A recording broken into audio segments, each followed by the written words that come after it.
Welcome to the Smark Foundation podcast. I'm Aaron. This is Adam. Hello, everyone. How are you? Hope you had a great Thanksgiving. Aaron, how was your Thanksgiving? My Thanksgiving was pretty good, man. I did have to work, but the fam sent me a bunch of food while I was at work, so I'm still stuffed. How was yours? Stuff more than the turkey, right? Oh yeah, easily. Mine was good too. It was the first time I had Thanksgiving off in forever. I can't even remember the last time that my job gave me the day off. Even if I had worked, the latest I would have had to work was like 4:30. But it was still nice to have the whole day. But most of my brothers were in town with their significant others, so and they're all over the place. The only one who wasn't there was John. He is in Seattle, so Hmm. literally all the way on the other side of the country. Being a lawyer. Shout out to John. Uh, but yeah, he made it. But yeah, it was great. It was really good. My wife and I we switch uh holidays. So this year Thanksgiving was at my parents' place, and then we'll go to her dad's for Christmas, and then we switch. So every other year we do the switch thing to make sure everybody gets a little bit of us at least. Yeah, we tried to do that, but her parents live 12 hours away, so it's very Oh difficult. yeah, that's difficult and difficult to the point where they couldn't blame you for not making the Nah, trip. nah. But we do still make that trip at least once a year. So, Yeah, it you just don't might not be freeze around them the out. holidays. Oh yeah, no, not at Yeah, all, not at all. Love her parents. Me and her dad get along like gangbusters. Um, so yeah, it's good. It's good stuff. But, yeah. So, welcome to our weekly episode where we're going to cover all of the AEW and WWE goodness this week, including the just happened Crazy Wrestling Saturday is what I'm going to refer to it as because Collision, Rampage, and Survivor Series all in one day. we're gonna call it Thanksgiving Saturday for wrestling fans. This week was awesome. Whoa. Yeah, This dude. week Yeah, we were was eating. great. We were well fed for Thanksgiving week. I'm Hell so yes, we excited to were. talk about stuff. I Oh, really, yeah. really am. Me too. Me too. There's like so much on the plate this week. So, Adam, why don't you roll our social medias and then we'll get right into it, man. Absolutely. First of all, please join us at Blue Sky. We're no longer using the platform formerly known as Twitter. You can find our official account at Smark fndnpodcast.bsky.social. You can find me and my personal account at Adam Smark fndnpod.bsky.social. Aaron, you can find at aaronsmark.bsky.social. Please come and interact with us. We are absolutely uh, we're especially at a time like this where there's so much great stuff to talk about. We want to talk about it more than just on this podcast. We want to have conversations. We want to see what you guys think about anything and everything regarding WWE, AEW, New Japan, Ring of Honor, MLW, WXW. I don't care. I love wrestling. Aaron loves wrestling. Let Hmm. us know what we're missing out on because we only cover two brands. So if you have something that you can suggest to us, we will absolutely check it out and we'll talk on it. We'll make the call in the ring segment at the end. We'll make it about this cool new wrestling that we were referred to. Heck yeah. Like If I can watch it, I'll watch it. If I can watch it on YouTube, heck especially, I yeah. know a lot of indie companies run like YouTube shows. If you Mm-hmm. recommend an indie company on a YouTube show to me, I will probably watch it at least once. Yep. Blue Sky Yeah. turned me back on to NXT, and I've been there ever since. It's been like 3 weeks. I watched NXT every week while I've Yeah. been like doing my evening shift stuff, and just I love it. Like I mean, I'm like hell yeah. And then the other day, I don't really know much about Speedball Mike Bailey, and somebody I was like, somebody explain to me why I should be a fan of this guy. And Blue Sky, the wonderful denizens there, have provided me a list of several matches, probably 10 more than that. I don't know. I haven't gone back and checked the thread today, but yesterday it was like 15 different matches. Um, and the very first one was Speedball versus Osprey. So I'm like, Yeah. From and they, one of their TNA pay-per-views, right? yeah, yeah. And I now think I'm it a was earlier this fan. year. Yeah. Maybe, yeah. So now I'm a I fan. think it was the last TNA pay per view that he had before. officially joining AEW, right? I think that Yeah, was his last match there. maybe it Say was. Maybe it was. So something yeah, I like mean, that. um, great match, and I'm a fan. Like this all these rumors about Speedball McBealy. Let's hope he lands somewhere that I'm watching, because Yeah. holy crap, like I enjoyed it. So yeah, I mean, as far as that goes, like yeah, come interact with us, talk to us. I love Blue Sky. There's genuine interaction there, way more than that other place, Yeah. and yeah, Yeah. I mean, I just enjoyed there. So yeah, come see us. Yeah.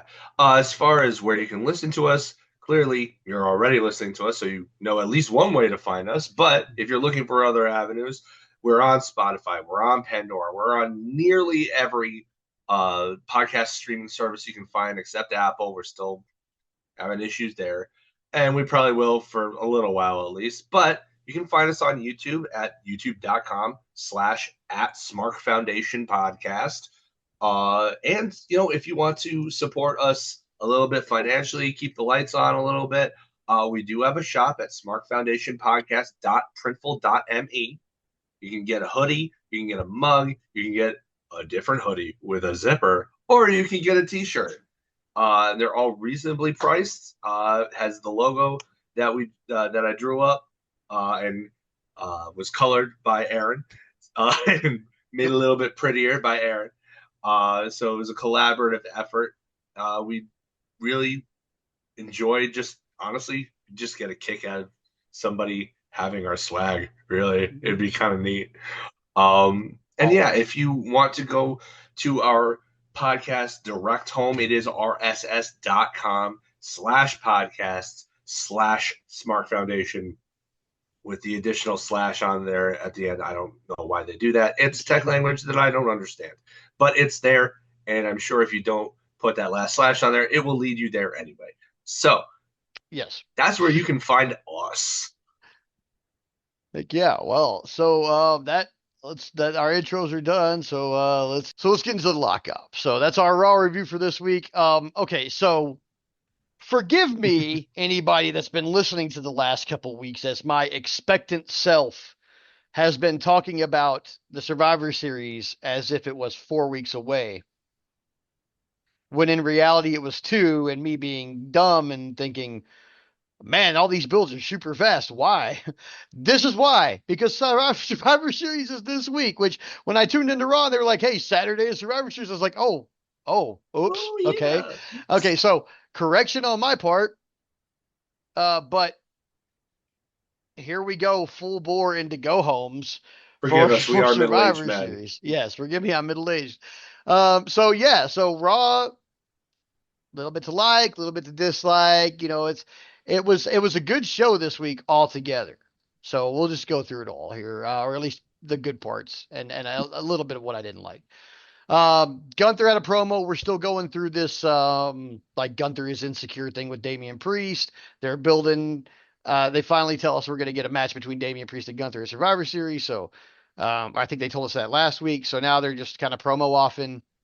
Gunther attacks Priest, real basic, but I really like how they're trying to play on his insecurities. However, I actually feel like this is a little bit repetitive because Shinsuke, who is now feuding with LA Knight out of kind of nowhere over the last couple of weeks, is also doing a playing on the insecurities bit with LA Knight. So we're kind of playing the same playbook here, guys, in just a different way. It's like, one with extra steps or whatever. Um, so I don't really like that part. And I also don't like that seemingly this week we're told that it's going to be Shinsuke versus LA Knight at Survivor Series, and Santos Escobar is nowhere to be found. Yeah. I don't really like that. I mean, I Well, know nor I is was. Andrade. No, wait, we'll talk about Andrade. Hold on a second. That's part of the Oh, stuff I did okay, like okay, this okay. week. Okay, so um, I know that it's possible based on everything we've talked about week to week and then what has happened in subsequent weeks after we've talked about certain things, that there might be somebody from one of the companies or both listening to us. And I don't know how that happened, but Oh, beats since me. it's either them listening to us or the universe just coinciding with things we say, I'm going to go ahead and put this out there. Um, I I don't like when someone just gets disappeared. I know last week I griped about them doing the Santos and LA Knight 7 times in a row, but that would have made sense for a Survivor Series match, or at least those two and Shinsuke like a three-way. But no, just no Santos at all. We're going to have a three-way with, or we're going to have a U.S. title match with just LA Knight and Shinsuke Nakamura. Not really a fan of that.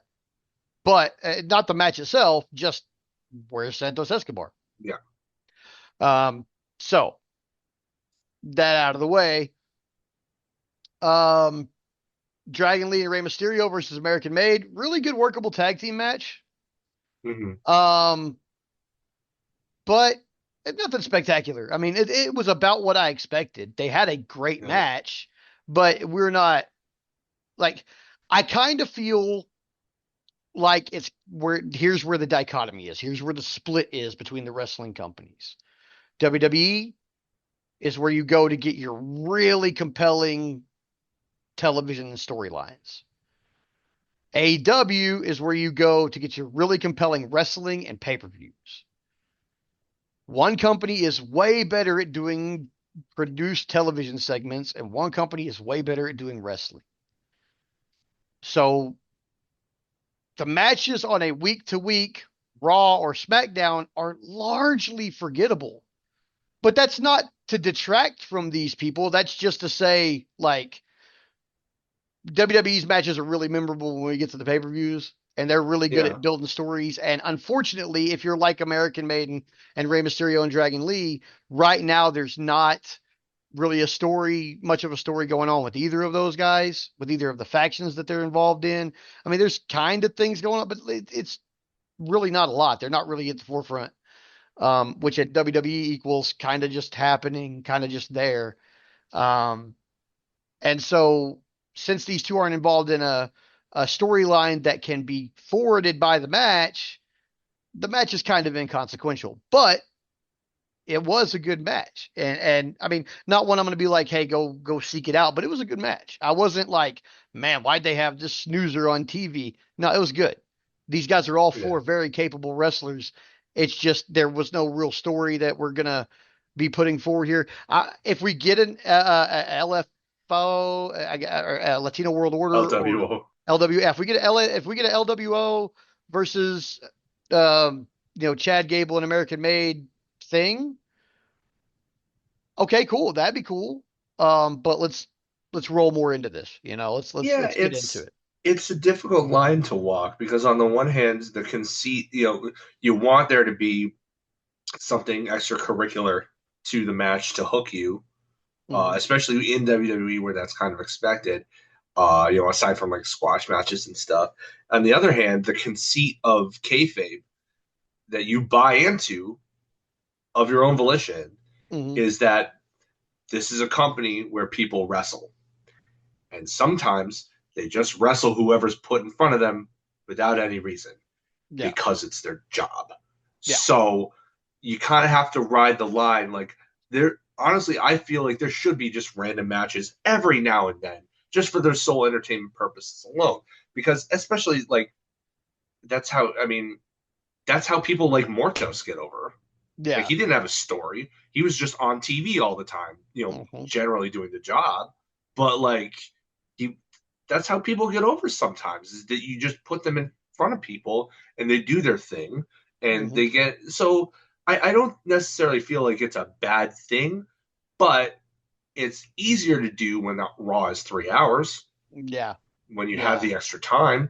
It's Hmm. easier to do when you have not built up this narrative about your own product where this is where you go to get stories. Hmm.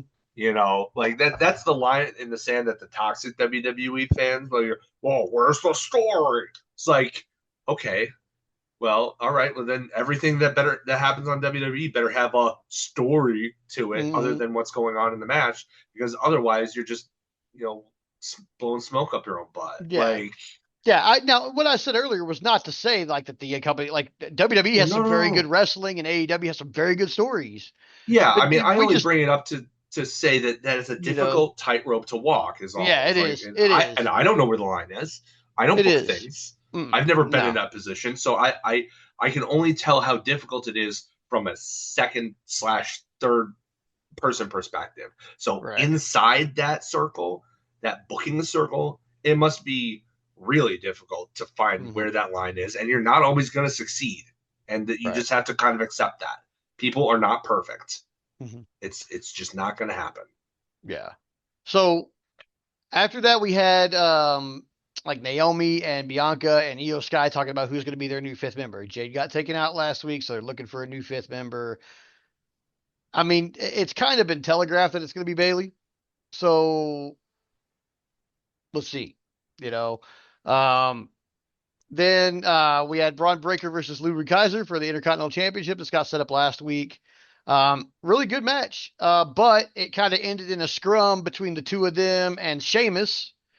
At which point, Adam Pearce just lost his freaking mind and screamed that they were going to have a three-way match at Survivor Series. So boom, there's another. There's two of our five matches. Um, just suddenly booked. Like I mean, this one was just suddenly booked like the 5 days before. I don't really like when they do short stuff like this, but understanding their timeline between one huge event that they have to do in Saudi Arabia versus one scheduled normal Big Four event, Yeah. I guess I get it. But so this we'll definitely talk more about this later. Okay, because like Hmm. I don't want to go too far into talking about the between Braun and Ludwig when we've got Braun, Ludwig, and Sheamus in my pay-per-view review, Yeah. and boy oh boy, do I want to talk about it. Yeah. I heard that one Um, delivered. yes. Short and long. You'll get a long answer later, but short answer, yeah. Um, backstage we have a Judgment Day segment, dude. Like I know what happened here. Finn kind of gave everybody a dressing down verbally, except for Liv. But I guess you really can't dress down the women's champion when you don't have when you're like a tag champ with Not bobblehead. in this day and age. But to be perfectly honest with you, at this point, please break the Judgment Day up. I'm gonna talk a little bit more about it later during the pay per view, but I freaking hate this crap, dude. I hate it. I hate it so much. And everything except for one other thing that I really hate, everything came up like F Judgment Day this week. So I was like super happy because I just like I tune out at these stupid segments. Like I'm sorry, I don't like it, and I don't really have an alternative for you guys. Like Liv, Raquel, Dom, leave them together. Dom's got nuclear heat. They can carry that trio as a heel trio just on his heat, and you'll be fine. But like you've got or you yeah. No, no, no. Yeah, no, you do. They're still the tag champs. Um so you've got Finn Balor and JD McDonough with the tag team champions, but like just right there. I mean, like I had to think about it. Were they still the tag champs? I shouldn't not know who the tag team champions are, or and it's because I don't like these tag team champions, and I don't know what to do. Like normally, I would like to offer some constructive criticism and say you can do this in place of this, but I don't know, man. I don't know. Like give them back to the Usos or something. I just don't know. Like the Judgment Day has played the hell out at this point, and every time I see them, it makes me irrationally angry in a way I shouldn't get irrationally angry watching a freaking wrestling show. Like I just don't like it, and That's too I'm bad. I mean, allowed I'm a to, big. I think. That's too bad. I always liked Finn Balor's work, and I See, here's the from the thing. UK from the UK brand when they were. I liked JD McDonough. I thought that he's bumped and sold his butt off. The only Like, person I'm not really a fan of individually in the group is JD. I just don't you know, care for him that much. But like I'm a super big fan of Finn. Like when he won the Universal Championship, when he was the very first Universal Champion, I was over the freaking moon about that and crushed when he got his shoulder injury. Like yeah. I it legitimately upset me. And the dude I is super important. He created Bullet Club. Yeah. And I Like it was love on him. It was on his back. Yeah, I think Liv's a great heel champion. I think Raquel's a good heater for her. I think Dom's a good heater for everybody because he has nuclear heat. I love Carlito. I've always loved Carlito. I just think he's funny and a good in-ring hand. So like he's got that coupling that works well together. He's funny, but he He's can really enormous now work. too. Yeah, and Like, he should jeez, definitely he's jacked as hell. he should not be playing second fiddle to the midget twins. I'm sorry. I'm sorry. He's huge. He He's should be enormous. they should be playing that up somehow. But it's the funny thing. He's done what our truth Yeah. like our truth is physically imposing also, but he's never going to get out of this funny thing now. It's never going to happen. Poor guy, love him to death. But the funny thing's funny. I'm entertained by it, so keep doing it. Hey, And if it um, keeps him in a job, I don't think he cares what he's doing. Like he's yeah. having fun. Speaking I of mean, that Judgment, dude is in his early 50s. He looks like he hasn't aged a day since his K Quick days. I don't think he has, honestly.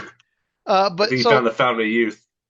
Just made him speaking of dumber. Judgment Day, which I don't like to keep harping on Judgment Day, but speaking of them, then we go into a tag team championship match with the Judgment Day and the War Raiders. And I'm like, oh heck yeah, they've been shaking shit up in the tag division. It's a real possibility that the War Raiders might win. And then Dom Mysterio gets involved and the War Raiders lose. And the crowd was pissed. And you could tell how pissed they were. It was like a legitimate, like mad. They were Yeah. mad. Um, I mean, looks they can like, always fix that next week on Raw, though. Like they can yeah. pivot. Um, they had New Day versus Alpha Academy. Um, Mm.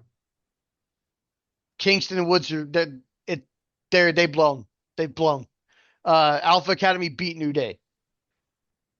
Akira Tozawa got the pin. Good for Uh, him. I get good for him. First of all, Good for I him. love Alpha. I love Otis. I love Akira. I like Maxine Dupree. Like I really hope more for them always. But Tozawa they, is one of my guys from 205 Live days. I've loved his yeah. work. But this match was all of 2.5 minutes because the New Day just exploded. They vowed to end their tensions with one another at next week's 10th anniversary, but they were screaming at each other at one point. Like Kofi reminding Xavier that he's never been a singles champion. Xavier reminding Kofi that he blew the WWE championship in 26 seconds. They were digging in. The worst parts of each other's career, they were like, you did this and you did. I mean, like uh, it was bad. I'm glad it's You going to wanted to be, progress. I You wanted wanted to to, progress. It has progressed. it has progressed. And next week, it looks like we're going to get a conclusion of some kind, thankfully. That's tomorrow from the time we're recording. So I can't wait, actually. Woods is Come the on, craziest Biggie, thing, though, baby. is Xavier's like trying to talk all this shit. And Kofi's like, I don't even need you. I was a Hall of Famer when I met you. Whew.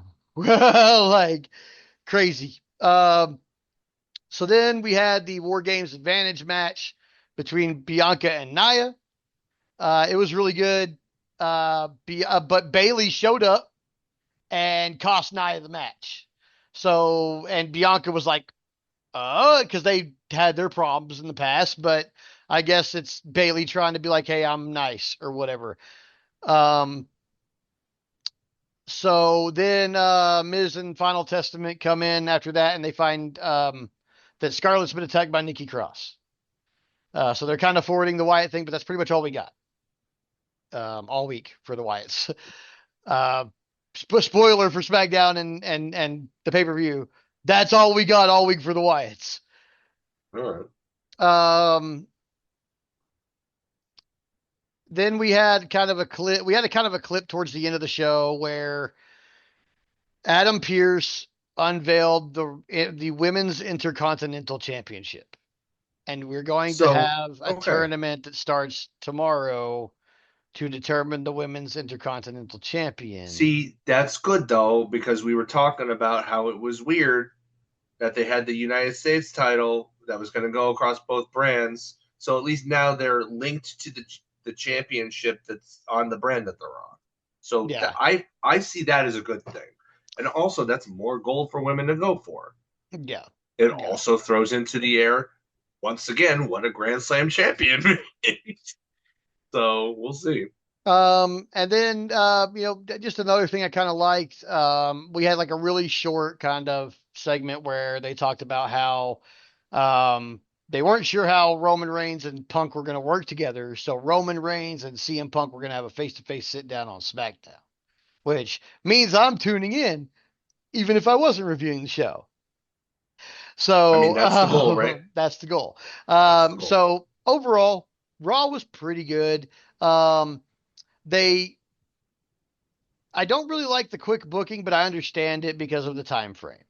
I also I'm also excited that they're kind of still doing a good separation of what goes on the pay-per-view and Mm-hmm. what should be on a television show. So we've got, the triple threat for the Intercontinental Championship and the match for the US Championship and the War Games matches all on the pay-per-view. Yeah, And we've got and the World Heavyweight Championship match. All are on the pay-per-view. And the New Day imploding is going to be on Raw next week, right. where it probably should be, And because then there's no Cody and titles KO will involved. be on main event, Cody and KO is Saturday night's main which event. is somewhere in the middle of those two Yes, the conclusion concepts. of the Women's U.S. Championship tournament will also be at Saturday night's main event. And I am not sure about the Women's Intercontinental Championship conclusion, but it may also be on Saturday night's main event. I imagine we will find out tonight as this is airing on Raw whether when those tournaments. But guess what, man? The C2's going on. They've got that thing for Wrestle Kingdom, that little tournament going on, and there's two women's tournaments going on in WWE. And after the May Young tournament, like these Yeah, guys are good at women's tournaments. yeah. It's tournament season, and my little Yeah. heart couldn't be happier. I know. I love a tournament. I love I love a tournaments. tournament so much. I'm a huge mark for tournaments. So yeah, big up for Raw. Raw was good this week, and with that, I guess we're gonna go into the shot. Shine. All right. Shine time. That means AEW Dynamite 11/27/24. So, one thing I liked, the Continental Classic is rad, guys. It's awesome. I love it already. I mean, I loved it last year, but I love it again.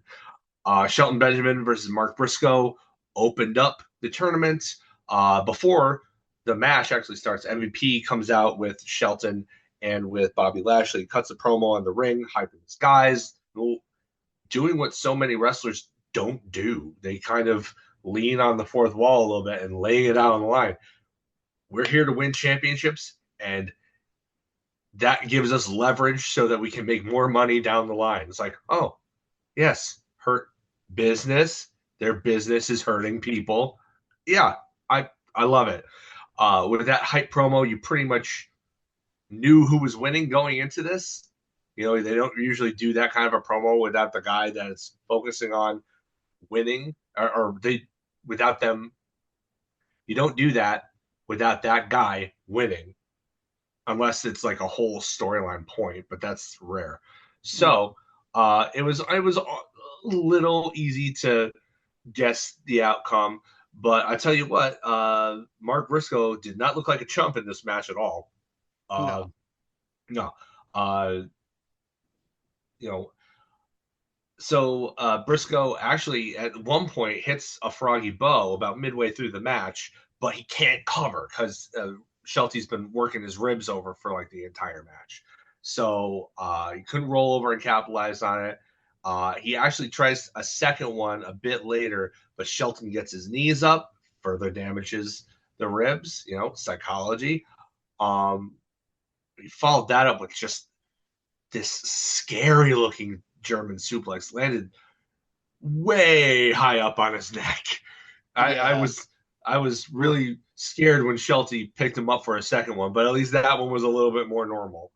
Uh, Briscoe seemed okay though, so I mean, uh, crisis averted. But a few minutes after that, there was some more back and forth, kind of countering and stuff. But Shelton busts through Briscoe's face with a thrust kick. He has the best one because I think what the secret is probably, and I hope I'm not like busting the magician's trick here, but I think he gets so close when he actually like because he jumps into it with his other leg. So when he hits you with it, when you're hit with it, you kind of have no choice but to kind of go underneath his leg, as he's swiping across. So it just makes it look like he's busting your face like completely in and breaking your orbital every single time he hits it. It looks amazing. It looks like a real killer. And after that, he hits him with the exploder slam for the win. Good first 3 points for Shelty B. I don't think Mark Briscoe really loses anything. I mean, Benjamin has been booked very, very well. He's been booked like a monster, really. His only loss was against Swerve Strickland. And even that, Benjamin dominated most of that match, as I recall. So, like, they're doing a real good job setting up Shelton Benjamin to look like, even in his late 40s, as just like the guy. Like, he's like the best athlete. So much better presentation than his last run at WWE. They just didn't seem to know what they had on their hands, and at least so far, and I don't know how much of this is Tony and how much of this is, him taking advice from those guys about how they would like to be presented.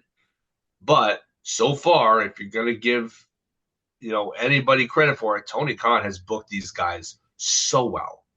Like every single one of them looks like a threat. Even MVP as a manager with that cane of his that boss cane of his looks like a threat. So I was happy. Mark is not gonna be like last time. I think he's gonna pick up 2 or 3 wins here, down the road. I do not think he's gonna get almost shut out like he was last year. I mean, they got to have at least 1 or 2 kind of surprises. I think it would be natural for him to be one of them. Maybe over Brody King or Claudio or somebody. But yeah, that was good. Also good. Hangman promo. Adam Page comes out. He explains the finish to Full Gear, that he agreed to distract Jon Moxley so that Christian Cage could use his contract under the admittedly implied condition that Page would get the first shot at the belt. So that's confusion that's cleared up. He says his intention is and always has been to be world champion because it never should have been anybody else's belt in the first place. So, I mean, you can argue that point, but I get where he's coming from a character perspective. Jay White comes out to dispute this. In fact, though, as we discussed last week, like, he brings up the fact that he lost his last 2 big profile matches, and the one before that he won didn't even count in the record books because it was a lights out match. So, like, what are we even doing here discussing him in the world title picture? Jay White just pretty much said all of that in different words. But he said, well, if you want to earn it, I mean, you might have to go through me again. So he's like, I'll fight you again right here. I'll beat you again right here. So they were about to throw down, but the Death Riders come out and attack before we can see that impromptu scrap. Jay White makes a little bit of a comeback after getting beaten for a few seconds, and even teases using the Blade Runner on Marina Shafir after she hit Hammer with the briefcase. But Mox makes the save and sets up Shafir to slap White in the mother's milk choke to give us an incredible meme image. Just a fantastic shot of her looking super mean and Jay White just being like, it was all over the internet. Great imagery. What I thought was the defining image of this segment, though, that overhead camera that they use, I don't think it's as good a quality as the other cameras that they use around the ring. I don't know what the deal is. The imagery looks different. I'm not a tech guy, so I don't know, but it always looks kind of weird and off-putting. But from a cinematography standpoint, that ending shot of Jay White splayed out in the ring with the overhead camera, chef's kiss. Perfect. Like, couldn't ask for a better explanation of what happened there than having Jay White, who's been kind of untouchable since returning from injury, just laid out. So I think I think that was really well done. Claudio versus Ricochet, I really liked. It played out a lot like the previous week's match with Claudio with Darby, where Ricochet, I mean, Ricochet got a little bit more offense in this match than Darby did in theirs, but it was a lot of a lot more of Claudio dominating and Ricochet kind of catching up. Um, but at one point, Ricochet countered a pop up by Claudio by landing on his shoulders and then dropping down for a Hurricane Rana because Ricochet things. Another great spot saw Ricochet springboard off the second rope, only to get knocked with a loopy with a European uppercut. I don't know what's better, the RKO out of nowhere or the European uppercut out of nowhere, because they're both rad. Which is better? You tell us. Hit up our blue sky and you tell us. Mm-hmm. Lots of submission transitions from Claudio towards the end, but Ricochet escapes. He counters the Ricola bomb into a Hurricane Rana pin for a very close 2 count, at which Claudio decides that he's just had enough. He throws him on the outside, drops him crotch first on the guardrail, and leaves him to be counted out. Ricochet beats the count, but he eats a running lariat for the loss, which was essentially the same pattern that we saw last week with Darby. He wasn't crotched on the top. He was, press slam from one table into another that didn't even break. But the strategy was the same. He beats him up on the outside so badly that he has to crawl in to beat the 10 count at the last second, only to be bombarded with a running lariat. So I think that's what we're going to see Claudio try to do, at least for the next month or so, as his finish is like, beat you up on the outside and then beat you with a running lariat. Mm-hmm. Could be worse. I mean, it certainly sounds strategy. It's like, when you talk about wrestling psychology, there are worse ways to go about it. I mean, I don't think he has as strong a lariat as he has as other people in the company. I don't think that it's the most impressive thing that he does. I think he'd be better served by hitting him with just a full speed running uppercut, just to make it his own. Yeah. But as far as the storytelling of it goes, it makes sense, and it puts him over as somebody who's strategic. Ricochet had an online promo earlier. I think it was just online after his loss to Takeshita at Full Gear, but before Dynamite aired, and he seemed to be taking his first AEW singles loss pretty hard. And now he loses his first C2 match. So I would like to see if he continues to lose and kind of go nuts over it or get depressed or something like that. Like, give something for Ricochet as a character to sink his teeth into, because that's not something you often see with Ricochet's booking anywhere, really. It's just, this is the guy who does the incredible, insane stuff in the ring. That's the main draw of him. Yeah. Well, what about the man? We never really see that, aside from, a little bit, it was an open secret that he and Samantha Irvin, were a thing, are a thing still. Don't mean to imply anything. They are a thing. But, they never really seem to invest in his character. Maybe a little bit in NXT. But, maybe we're getting that opportunity now. So even if he's the very unlikely one to go on that 6-match losing streak and not get a single point, and it drive him up a wall. And let's see what he can do with that. I'd be okay with that. And to be fair, the records, the rankings that they don't use, but our friend AEW rankings does use, they roll over at the end of and reset at the end of the year anyway. So him taking 6 straight losses at the very end of the year with a reset in January means nothing in terms of, new year, new me, right? So there's storytelling potential there. I kind of like the potential that is there, and I'm looking forward to see where it goes and how well Ricochet can pull it off. It's not something he's been really asked to do a lot, So let's see where it goes. Yeah. On the other hand,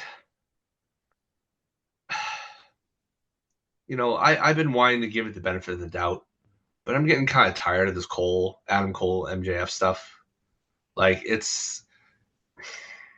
what's the end game here? Like, Cole hasn't been the same in the ring, which is to be expected. He suffered a horrific injury. He was out for over a year.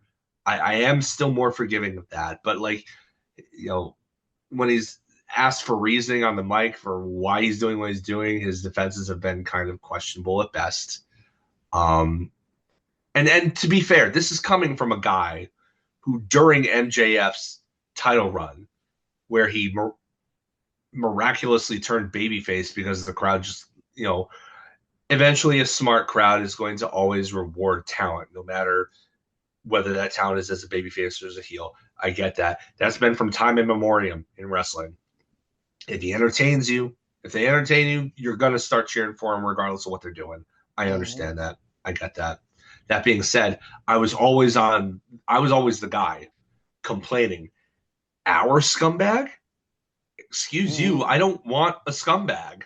I want somebody to beat this guy who admitted on live TV to drunk driving and then framing his prom date for the resulting crash. Pardon you. Like, this guy needs to be dealt with. Like, so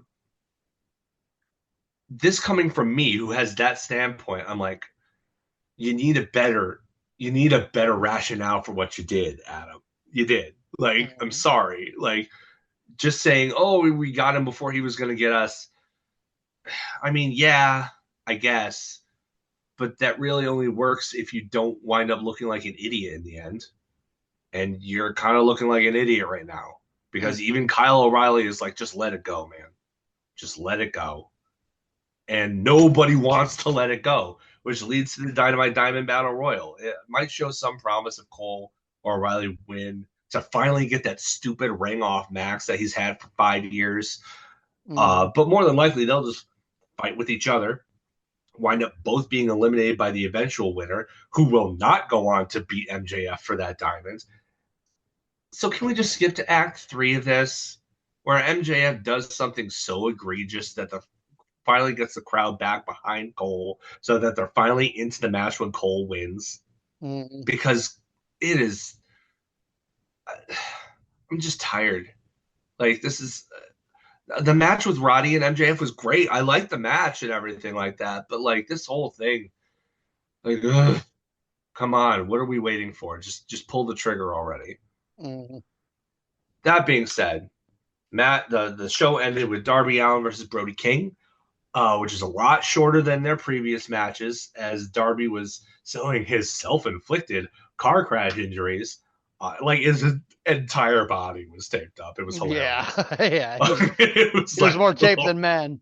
He was more taped up now than when he actually got hit with a bus for real in New York City. It was so funny. But the story of the match is that, Allen can barely even keep up. And Brody's like feeling more and more guilty the longer the match goes on. But Allen, of course, doesn't give up because he's Darby Allen. He Mm-hmm. gets repeatedly destroyed for about 7 straight minutes before mounting a little bit of a comeback. And I'll say I bought into the comeback too, because he hit a coffin drop onto a standing Brody King on the outside, and then he went back up and hit him with a regular coffin drop from the top to the all the way to the bottom on the outside when he was on the ground, and he rolled him back in. It looks like he was going to go for a third. I'm like, this could do it. I mean, the coffin drop has been pretty well protected for the Mm-hmm. most part, but he got caught. The third one, he got caught with a rear naked choke, stalls him out long enough for Brody to hit him with a Gonzo bomb. Oof, Yeah. Ooh. yikes, for the win. The story, though, is that, after he gets his 3 points, he walks away, but Claudio starts sneaking up. Now that the bell's rung, there can be people at ringside again. He Mm-hmm. sneaks up with a chair, looking to finally do Darby in, but Brody comes and he just kind of big dogs him away. And, like, the respect that Mm-hmm. he has for Darby Allin is readily apparent. Like he took the win for sure, but he's like, yeah, this guy's, after all the wars we've had, I respect him more than ever, and I'm not going to let him get destroyed by this guy. I did what I needed to do to win the Hmm. match. This is no, this is No. not cool. And Yeah. that's set up next week or this coming week because it's Sunday as we record this. But Claudio versus Brody King is up next, and Yeah. oh boy, big meaty men slapping meat. Give it to me. I want it. I'm gonna get it. I I love it. I want there to be meat chance. There better be meat chance. hope so. Who, if anybody's listening, who's going to be in wherever this is going to be this week, meat, meat, meat. Oh yeah, I'm excited about that one too, man. And I Oh, need more of that. I need more Brody King being involved in the storyline. yeah, man, they have a gem with him. Like they Yeah, they really do. do. He is excellent at what he does. Like that's Yeah. that's the thing too. That whole stable, House of Black, it's a murderer's row of talent. Hmm. Like it really is. Buddy Matthews is pound for pound one of the best guys in the world in between those ropes. Malachi Black has this aura about him that's just it just oozes cool and enigmatic. And even when he's being a heel, you can't really help but cheer for him because he's just so freaking cool. Brody Hmm. King is that big athletic, big man who can do pretty much anything that you want. He can cut a promo if you give him the Yeah. opportunity to too. So like, I mean, what a stable of studs. Like Hmm. every single one of them is just an excellent pro wrestler in their own particular ways.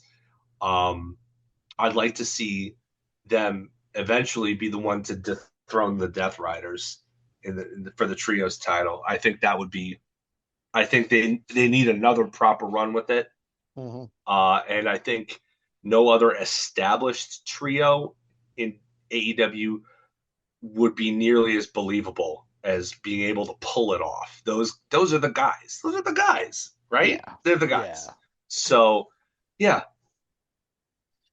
that's the shine, I guess. let's Yeah. let's go to the Morton. Yep. All right. So for this week's Morton, we got SmackDown, the go home show to Survivor Series, and very much go home show. Now, to kick things off, remember how I was saying wait for Andrade earlier? Here we go. Yeah. Andrade Okay. versus Shinsuke kicked everything off. Ooh. Um, Shinsuke going in to fight the champion didn't seem to make a lot of sense as competitive as they made this match. I mean, it was really competitive. Like, of course, it was, of course, Nakamura won. I didn't really expect him not to going into the title match. But yeah, they were just beating the ever loving hell out of each other. Like both They of do them, have a history, a very long history, in fact. yeah, Back to both New of them, Japan. very much striking on display. Like Mm. just beating the shit out of each other. Really good match. But yeah, Nakamura takes the win in the end.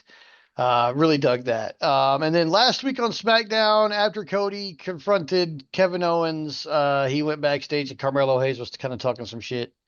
So he's like, you know what? I'm going to test the number one draft pick. So then they had a match. Um, it was pretty good. Um, I thought it was a little short. I wasn't really sure what the point was, besides that Cody was mad and he just picked this guy because he was running his head or whatever. So really wasn't a lot there, but uh, good match altogether. Hayes is a really good wrestler. Carmelo Hayes, he can Yeah. go. I know him only through reputation. I've never actually seen a match of his, but everybody raves about him. Mhm. So Then we had a Tommaso Ciampa was shown talking to Johnny Gargano about how it doesn't matter if the machine guns are your friends and this and that. You know, we're trying to get the tag team belts and stuff like that. So it looks like maybe DIY might implode soon too. I'm okay with it because I would really rather see Tommaso Ciampa versus Johnny Gargano than what we're currently seeing as a tag team. They're such good they're those destined to do this forever kind of Yeah. pairing. They work as a tag team, they work as opponents. Like it works every time. Yeah. KO had a video segment where he talked about why he hates Cody Rhodes, and it was basically, kind of rehashing what I said last week, which was that the Bloodline tried to end his career 3 different times, and when they Yeah. wanted somebody to help them, it was Cody, and basically f that. Um, Makes sense. Then Yeah. we had Michin versus Lash Legend versus Piper Niven in the Women's U.S. tournament. Michin took the win in this one. It was a really good match. I just thought it Yay, was, Michin. yeah, it was a really good match. I just thought it was awfully short. For a three-way between three really good wrestlers, it was 5 or 7 minutes. I just didn't think it had Mm, enough time. I didn't really like that, but eh, what can we do? Um, so then we had Reigns and Punk sit down for their face to face. Punk says, "I'm not here for you. I'm here for Paul Heyman." And then basically it's about what you would expect until the end. And Punk says that, uh, you know, I'm not here for you. I'm here for Heyman, and tells Heyman, like, okay, so when this is over, you'll owe me a favor. And then Reigns asks what the favor, like Punk leaves. Reigns asks Heyman what the favor is, and Heyman says, let's just get past War Games, and we'll have all the time in the world to talk about it. mm. So, not sure what that is, but it looks like we might be getting Punk and Reigns at some point over the next year, and I'm here for it. Yeah. I mean, I doubt Reigns takes the L there, but it's a marquee match Yeah, for sure. for People sure. will pay to see that. Then we had Jey Uso versus Jacob Fatu for the advantage match for their War Games match. Um, I mean, it was an all right match, but I knew Jacob Fatu was going to win, and he did. I mean, the And whole point of war games, the advantage is to have the heels have the advantage, so that there's yeah, drama going into it whenever there's a new person that enters. yeah, The baby faces are always on the back foot. So like, I don't know why they even keep doing it. Why they keep up the pretense? Everybody knows. right. You know, Um, just say it's a coin flip and rig the coin flip. At least right. then it's supposed to be random as opposed to like, okay, like we know what's going Mhm. on. The only thing that was kind of odd about this one was that it was a clean win. There was no bloodline interference on either side, but that was mostly because all this had come through previous to the match in the show and banned everybody from ringside. So, Well, there you go. but yeah, clean win for Fatu, leading into the match, and that was our main for SmackDown. There really wasn't a whole lot to SmackDown this week. Most of the segments were short. A couple of the matches were longer, but I mean, there really wasn't a lot. Yeah, No Motor doesn't City sound Machine like it. Gun. Yeah, no Motor City Machine Guns this week, which I was kind of like, they're you need to just have them on the show. Other You than know they that, got flown in. You know they got flown in, and they probably sat in catering. yeah, probably. Which I mean, I not a Why would bad you fly? job, Why would really. everybody be required to be there? That's one of the things that always bugged me about WWE. To be fair, I don't know if this is a WWE thing or a Vince thing, so it could have changed. But it always bugged me that like, no, no, we need you there. It's like you don't need me there. Why are you, you know, Well, requiring me to show up? it's not just a WWE You or know, Vince thing, because as I understand from some people I know who have worked at AEW, it is also an AEW thing, where yeah, but people they are required to be there and then not get used. that's unfortunate. Like, I mean, especially since like there was that reality show that showed that TK is like meticulous in his booking, Mhm. like weeks in advance. So why are you having? I mean, I have I accounts from guess, guys from Dark telling me that that they were told a plan when they got there for what match they would have, and then it and then changed. the plan for, And, like, the opponent didn't change, but the plan for the match would change 4 or 5 times before the show would go on. well, that sounds So awfully Vince-like, doesn't it? yes, it does, it does. So, Sadly. Well, but I I'm hope not that here at to bag least on Tony Khan because he's doing some good booking lately. So I'm not at here to bag on least him at all. I hope that they're at least getting paid, even if they're not getting Yeah. put on TV. Well, I'm sure they are. I mean, downside guarantees aside, I'm hoping that at least even if they had to make the trip out there only to sit back and do nothing. I Mhm. hope at least they're getting compensated for their time and their travel because Right. that's some BS. Right. But yeah, all in all, it was just a basic go home show for an upcoming pay per view. But there wasn't a lot of go home math. Like they really did not have a lot of go home math. Like nobody standing over anybody in the end. None of that. Like it was like, I have no idea Yeah, what's going to happen. Also, spoiler alert for this show, kind of. But they're really leaning into Kevin Owens versus Cody Rhodes at Saturday night's main event. Is no Cody Rhodes on Survivor Series. yeah, He's not even there. yeah, Out of front now, if I go back through my notes and he might have appeared somewhere, but from bare memory, Cody Rhodes was not even there. yeah, So and they were able to fill a really great pay per view without him. So I mean that speaks good for maybe the opportunity to have people who are over but not overused, yeah. which I always like. So big ups to WWE this week for Raw and SmackDown. The pay per view is a monster we're going to get into a little bit later, but I think from there it's time to go over to our hope spots. So your hope spot for this week is Collision from November 30th, 2024. Um, Again, a more wrestling centric show than Dynamite. It's just it's the character of the show generally. Starts off with more Continental Classic action with Juice Robinson versus Will Ospreay.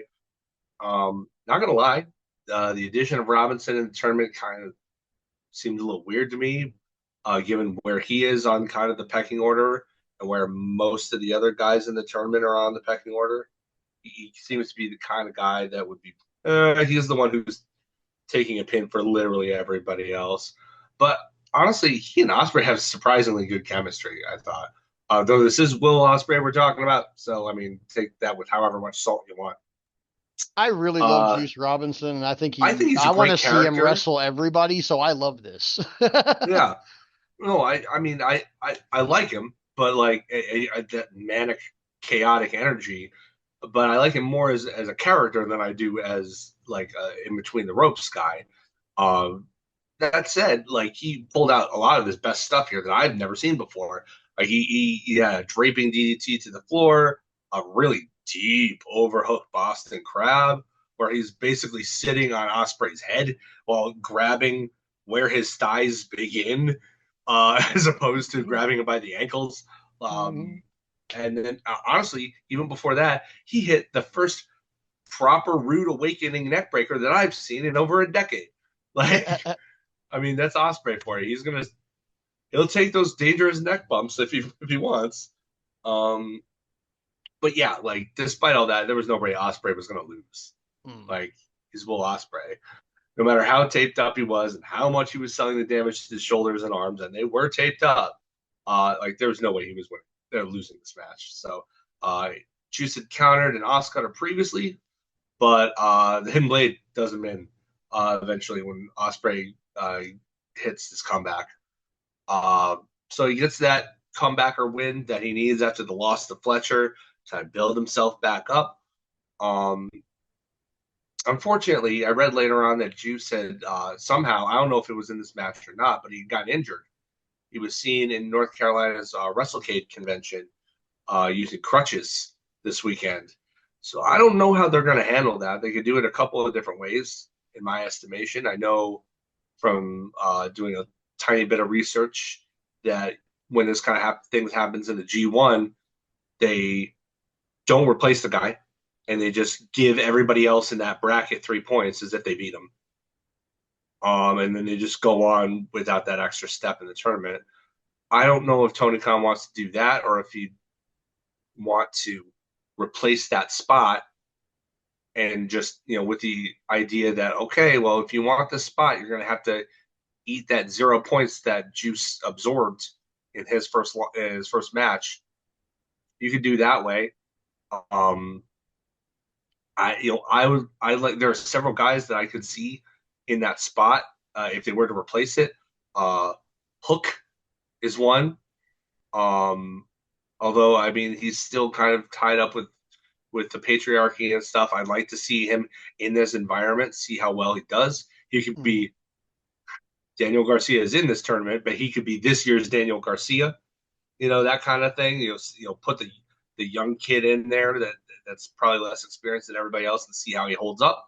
Mm-hmm. Um, I mean that tournament is Danny's participation and performances in that tournament really are what kind of built the launching pad for the rest of for his year. I mean, the year later he's TNT champion after a Yeah. long and winding road to get there, but I don't think he would even be in the position that he's in if it wasn't for how well he did in that tournament last year, even if he was only booked to win once. So, Right. because he hook in there after seeing Rampage, because I did watch, even though I'm not going to review Rampage, I did wind up watching it because it was right on after uh, Collision anyway. Maybe see if CMLL can spare Hechicero. Uh, love Hechicero. Mm-hmm. Uh, he had a match with Commander on Rampage at the main event, and he's every bit the wizard he's advertised to be. He's so smooth, and he comes up with such cool techer stuff. I would love to see him in that spot. Uh, you know, I, I I mean, heck, put Nick Wayne or somebody in. I don't think just put anybody in there. I would rather they, injuries happen. It's an unfortunate reality and something you have to just kind of accept in wrestling. Injuries happen. It's dangerous business. I would rather see them instead of just copying G1 note for note. I would rather see them replace them Mm-hmm. with somebody. Give somebody some TV time. You know,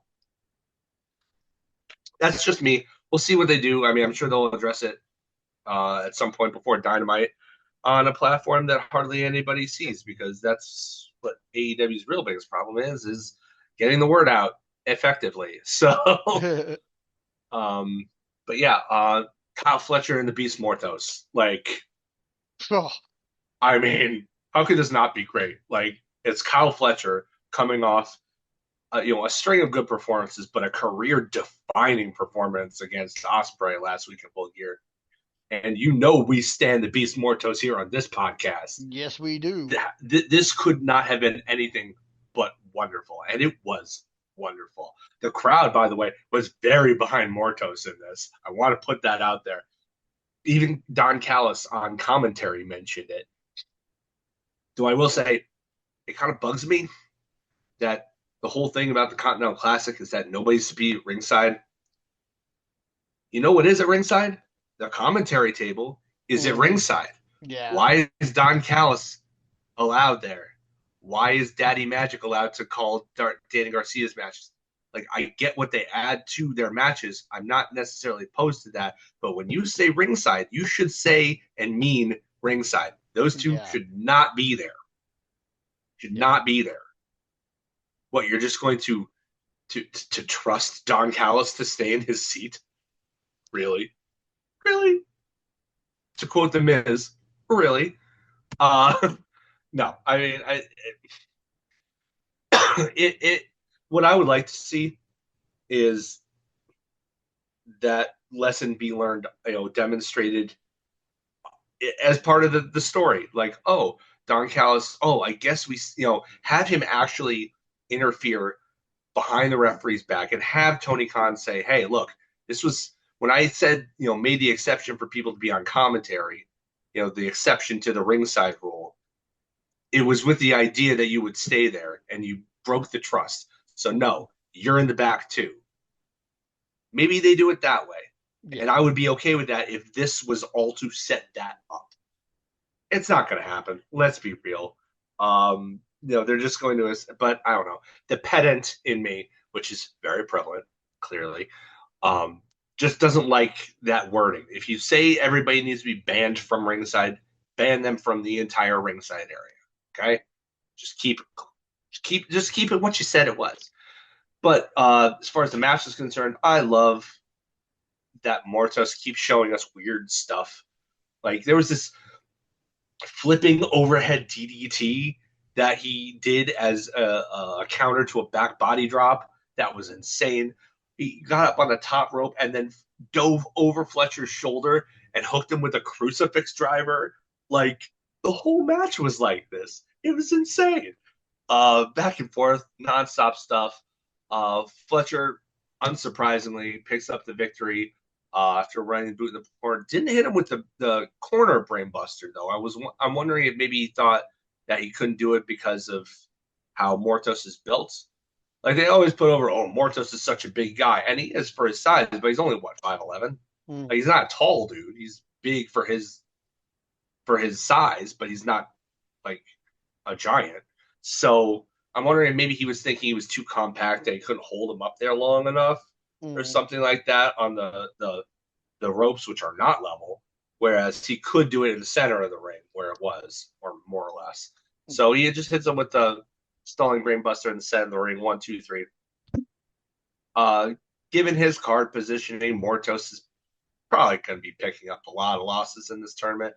But it'd be really nice if Tony Khan could throw him a bone and give him at least one win over somebody higher up on the ladder than he is, to kind Mm. of give him a little bit of momentum. I would love that for him. The crowd obviously adores the guy, even though he's with the LFI faction, which is, not everybody's cup of tea. I enjoy them, but they are a heel faction, and he's still getting cheered.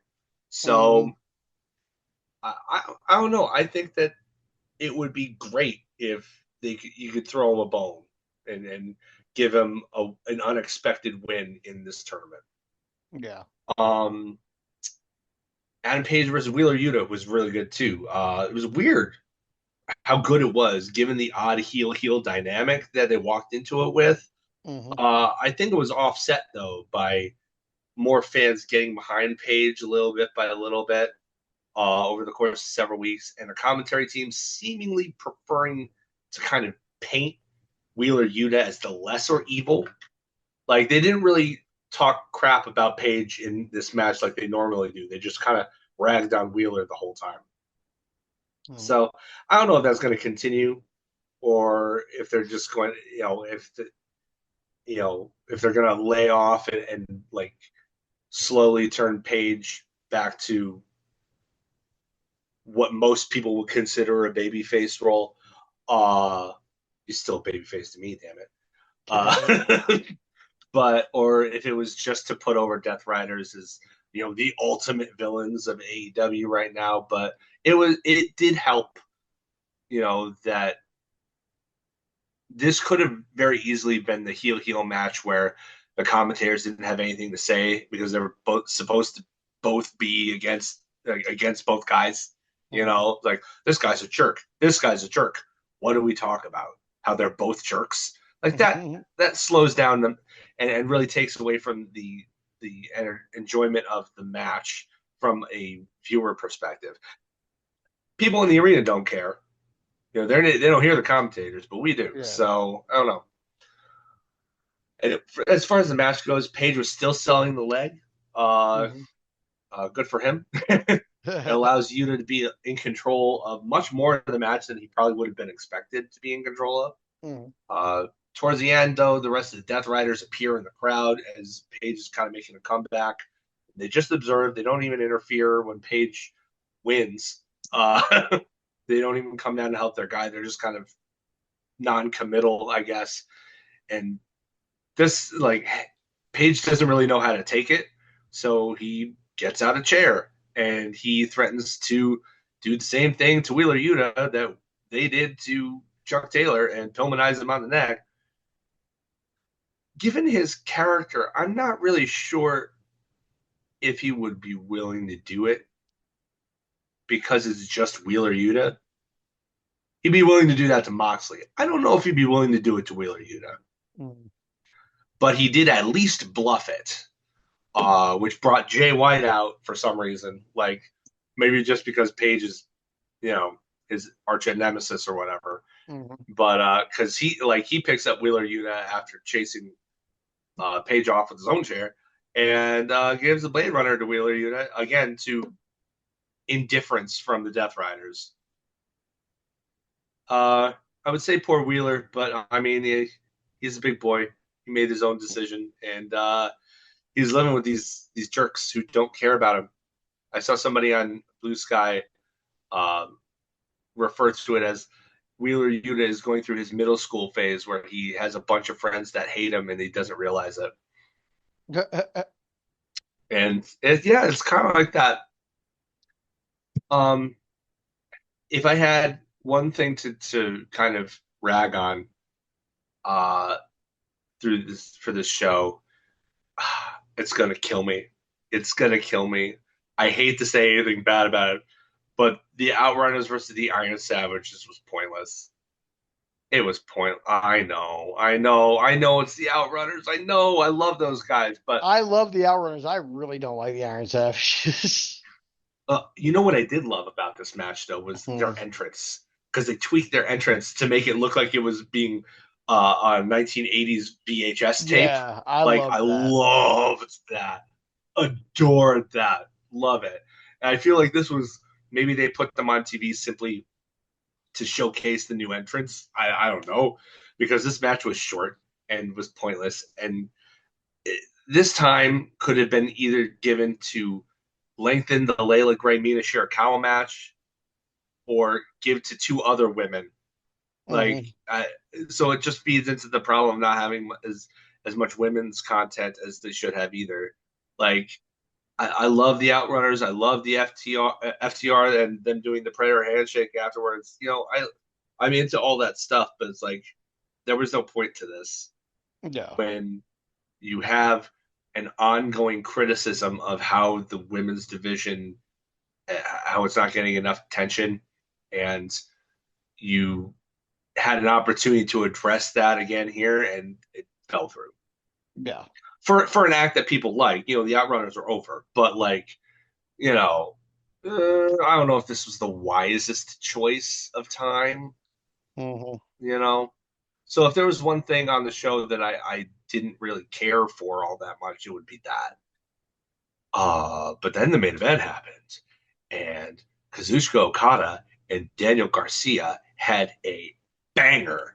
I was worried, really, going into this particular match, what they were going to do, because both guys are champions. Hmm. And they did what I forgot they could do, and it worked out for the best. Garcia has a lot of early offense in.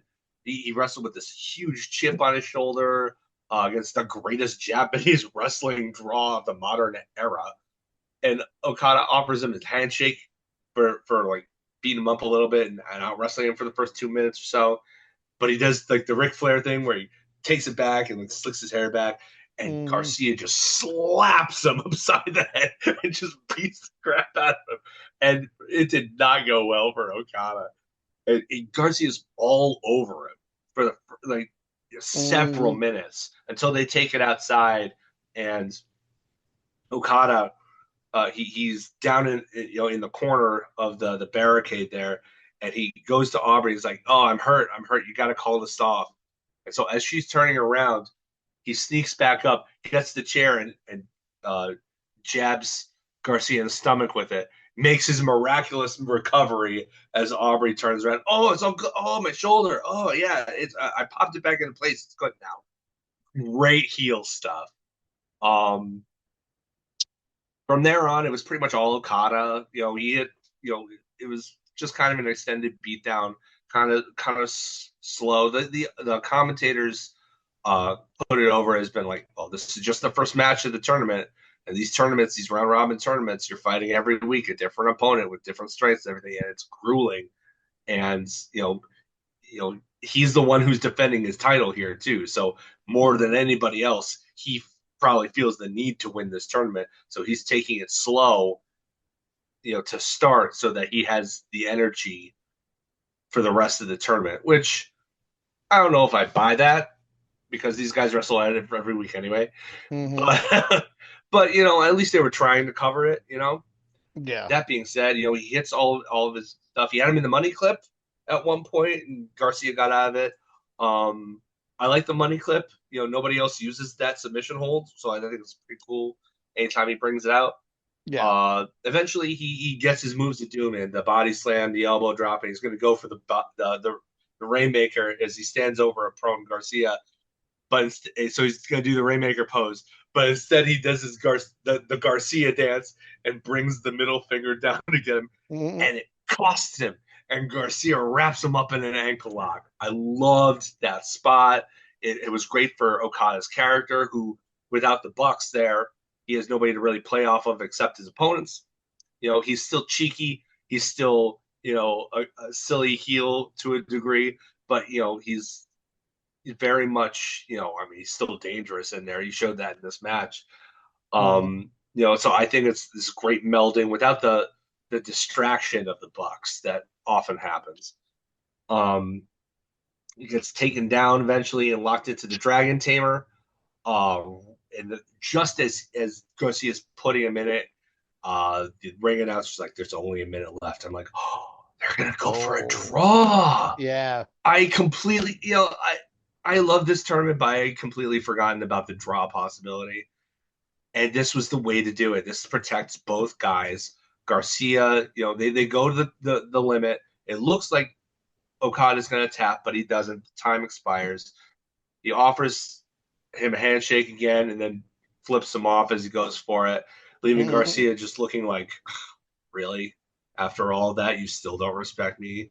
Like, Yeah, there's some legs down, even if it's not in this tournament. I think there's some legs down the line to revisit this between these two, and I, for one, would welcome it. for Just sure. really good, fantastic storytelling here, and it made Garcia look like a real player. He just went the distance with the Continental Champion himself. The greatest Japanese wrestler of a generation.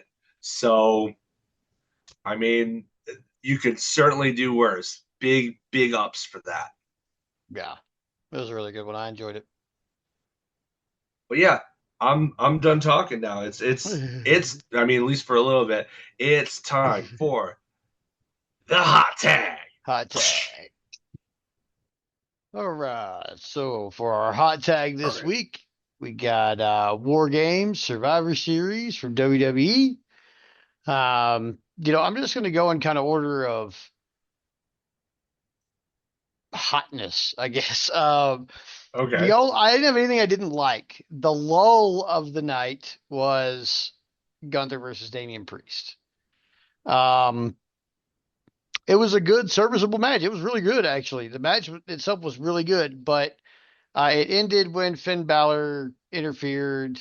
He did his stomp on Damian Priest on the outside, and then Gunther kicked his head off, and then took Damian Priest in, power bombed him, and pinned him. Up until that point, it was a great match, and it could have gone either way. But then Finn got involved, and I knew how it was going to go. And I'm not sure who's supposed to face Gunther next, but I'm guessing Damian and Finn are going to go at it. So I don't know what's happening here. I don't know if it's going to turn into a three-way or what. But this was kind of the lull of the night. It was kind of the only thing that didn't really deliver as far as a pay-per-view match of this caliber. Moving on from there, we had LA Knight versus Shinsuke Nakamura. Also really good. Much better than uh, Gunther and Damian Priest. And I mean, they were really hard hitting all night. And Shinsuke Nakamura picks up a clean win here and wins the U.S. title, which is wild to me because they've been building LA Knight as like this Gunther level U.S. champion, and now he's just not champion anymore.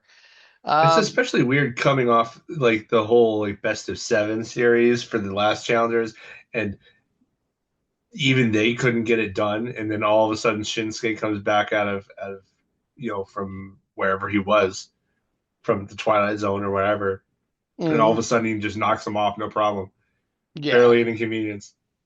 right. It was wild how just like simple it was.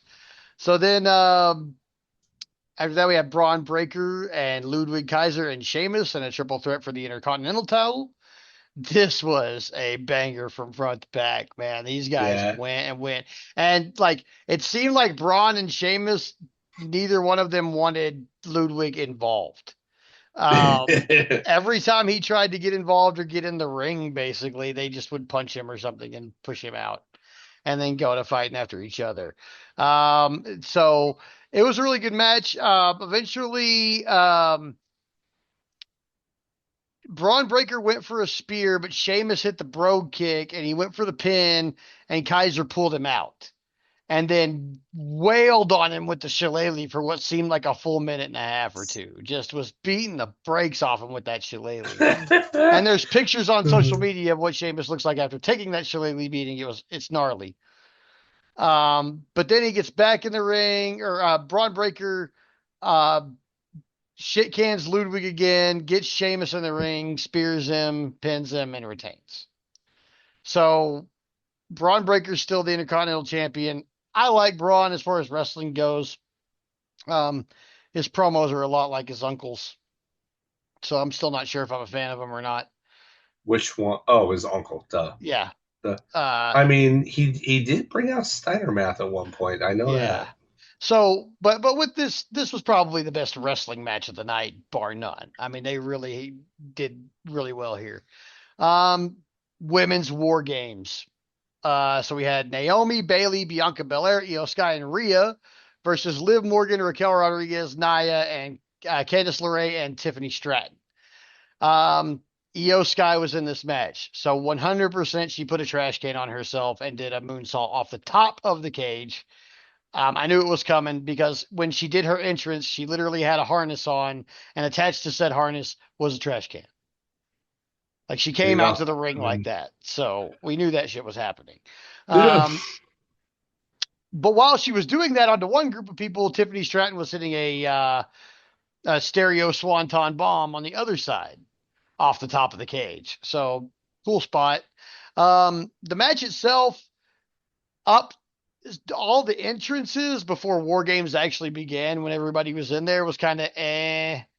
Yeah. But after that, the match itself was freaking awesome, man. They really got Good. violent. Great match. Um, Face team picks up the win. They had the advantage too, so I didn't expect them to get the win, but they totally picked up the win. Then men's War Games. A lot to unpack here.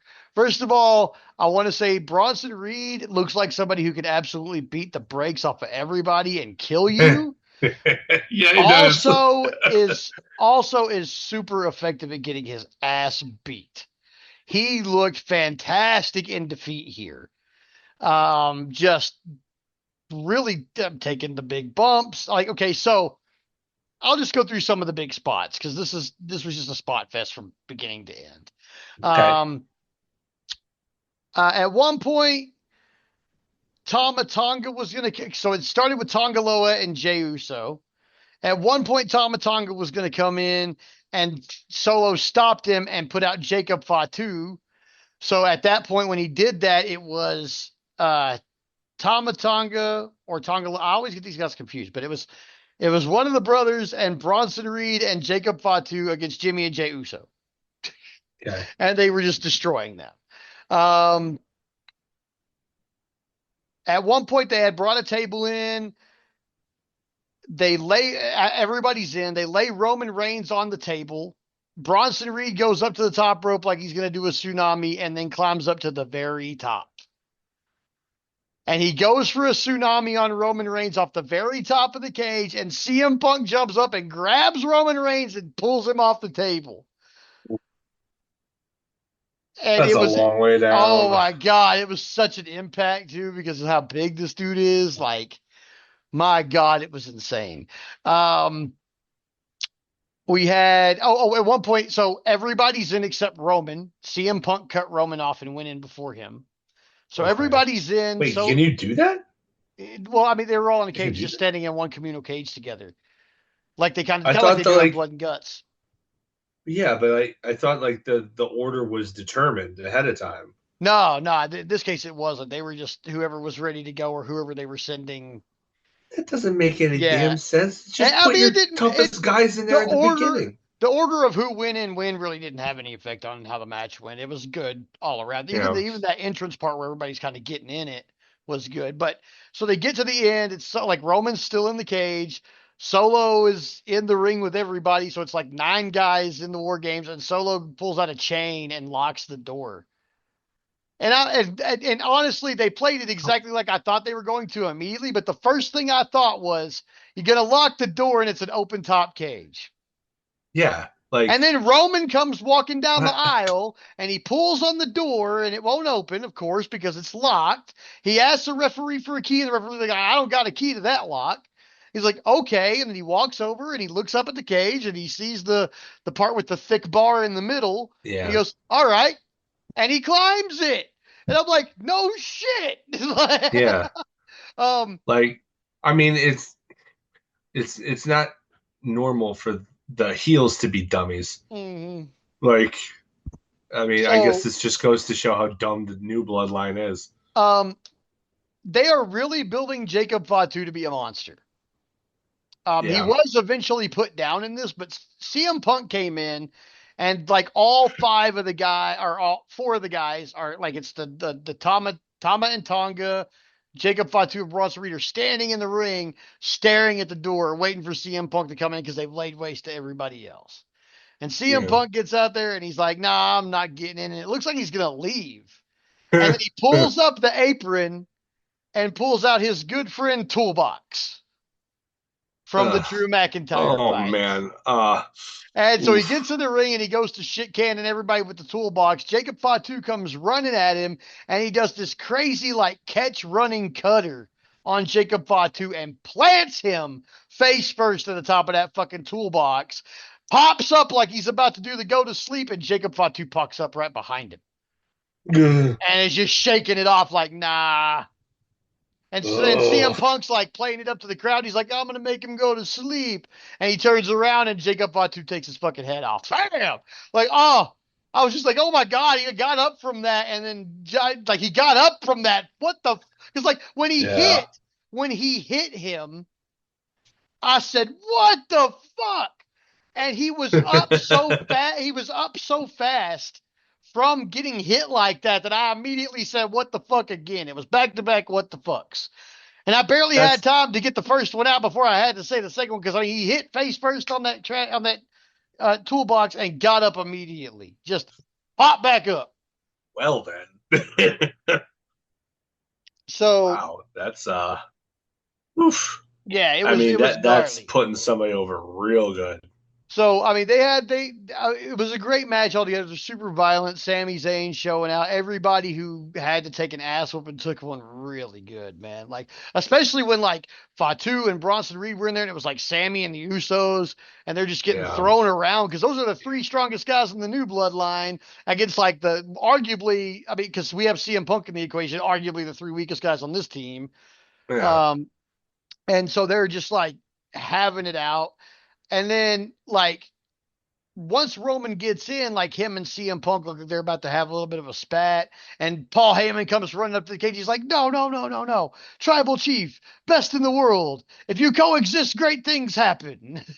And so they both kind of were like, "All right," and they fucking Uh, that's the point where they had both teams lined up on either side of the ring, full on, and they're ringing the bell, and they just climb across the ring at each other and it was great. I mean, I love war games. I stand just the war games match. There doesn't have to be anybody in it. They could just lower the cage and have the camera on it for 5 minutes, and I'd be like, all right, cool. I love war games. I straight up bought and still have the old war games DVD set. Like Dusty Road, like I'm an NWA boy. Like that's what I grew up on. So yeah. war games was always my thing. I knew when the war games cage came out, shit was about to get settled like really settled at now.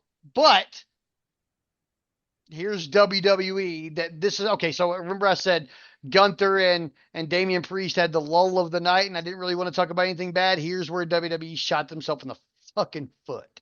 Okay. All right. We get done with this War Games match. The guys are doing their ones up with Paul Heyman and CM Punk's doing his little go to sleep gesture. And Michael Cole on commentary says, the OG bloodline has won, but Solo Sikoa still wears the Ulafalu and is still the tribal chief. And I immediately out loud jumped out of my seat and said, then why the fuck did we even have this match? What was the Mm, point of this if it wasn't that Roman Reigns is going to come walking out tomorrow on Raw with a Ulafalu on and being like, I am the tribal chief. They be damned. We just went to war and we won. Like, yeah. What do you mean? He still wears the Ulafalu and they still the tribal. What the fuck do you mean, Michael Cole? And you know what? If I don't get an explanation for that, I'm gonna be pissed. And it either better be a damn good explanation or Michael Cole saying, "Okay, I'm stupid. Please excuse my mistake," because that literally, I was riding a high. He said that, and it killed it. Literally Yeah. 2 seconds before the pay per view goes off the air. I'm like, the people Yeah. in the arena feel amazing right now. Like they're looking at the OG bloodline on top of the world, like there's our tribal chief. But the people at home have been told, no, it is not so. I don't know Yeah. what. Okay, we offer constructive criticism on this show. Michael Right. Cole, you just shouldn't have fucking said anything. You should have just said Um, nothing. Literally, just let us bask in that moment with everybody doing their little hand signal as the pay per view goes off the air. It was literally 10 seconds. All you had to yeah. do was shut the fuck up for 10 seconds. Yeah. Yeah. That sounds like that was probably ill thought out. It was way ill thought out. Like, I mean, it was more ill thought out than Corey Graves talking about how hot he thought Carmelo was before he left his wife. Yeah. It was just that is the literally of egregious things that have been done on commentary. That's the last time I could think of something so egregious. Like, so you should not have done that. But this wasn't even like a months long hindsight like it was with Corey Graves in the Carmelo situation. It was a instant. Why the fuck did you say that? Like, Well, he probably had why? somebody in his ear telling him that. I don't Like, think it was so much Michael I Cole as it was bad creative. I don't believe that Triple H is in his ear like Vince was, and I say that because Michael Cole has in interviews since Triple H took over creative and Vince has been ousted from the company said no one is in my ear anymore, working me like a fucking puppet, basically. Well, So that's not to say that. I mean, they still have headsets on. I There's really you still wish need to. whoever made that decision, whether it was Cole or somebody in the back telling him to say it, bad, bad, Yeah. bad. I wish I had a newspaper to thwack you on the fucking nose for that one. Bad. Like you just peed on like you I cleaned like basically what you've done is you've made this beautiful tapestry carpet and then you've pissed on it. And That it makes me sucks. fucking mad, man. Like, and it's shameful to me that it's something so small that could Yeah. ruin something so big. Like, we have been building to this for fucking months, man. Like, ever You know since what it makes. WrestleMania, like Roman returned and then he got the boys back together, and now we're gonna fight the new bloodline, and now we've conquered them. You know What do what it you makes mean me that means think. he's not the chief? You know what it makes me think. It makes me think that they're gonna ride this all the way out to WrestleMania with Roman taking on Solo for the Ulafala and the title of tribal chief proper for I hope real. so, man. I hope it's something along that lines. I hope we get an explanation like first thing on Raw, although I know it's probably gonna wait till SmackDown. But at the same Yeah, time, yeah, I'm just like, my word, guys, like you have this great event. I was riding like an AEW pay-per-view level high at the end of that show because it was so good. And then in the last 10 seconds, Michael Cole had to say something yeah, so dumb yeah. that I was like, Um, who the fuck let this guy have a microphone tonight? Even though I know damn well he's got one every night. Like, yeah. I mean, uh, I, that's the only thing I had to complain about really about the show though. Like Gunther and Damian Priest was the least good match on the card, which is not saying it was yeah, bad. It was just saying it wasn't as good as the others. yeah. And Michael Cole just had to ruin the whole damn thing. Um, so yeah, but other than that, though, if we take away Michael Cole's throwaway line at the end of the show, a fucking plus. I Yeah. mean, maybe that's a little bit of internal bias because I love a War Games match, and I really love two War Games matches. But everything about this show was enjoyable. I had a really great time. Thanksgiving Wrestling Saturday needs to be a thing. Like this always Yeah. needs to be a thing. Thanksgiving Wrestling Saturday because I have had a Yep. couple days off. I'm recharged. I'm like ready to take on something big. And my big thing that I took on Saturday was 7 hours of wrestling. And I Yeah. enjoyed every fucking second of it. So I mean, we were well fed this week. I think everything was good. Heck yeah, we were. WWE was super good this week. Uh, I still can't believe how well we were fed. Honestly, like it's just it warms my wrestling heart. Mine I'm so too. glad the overwhelming, I wouldn't say it was 100%, but the overwhelming consensus online was that this was a very good week for wrestling. And I am a fan of very good weeks of wrestling for wrestling fans.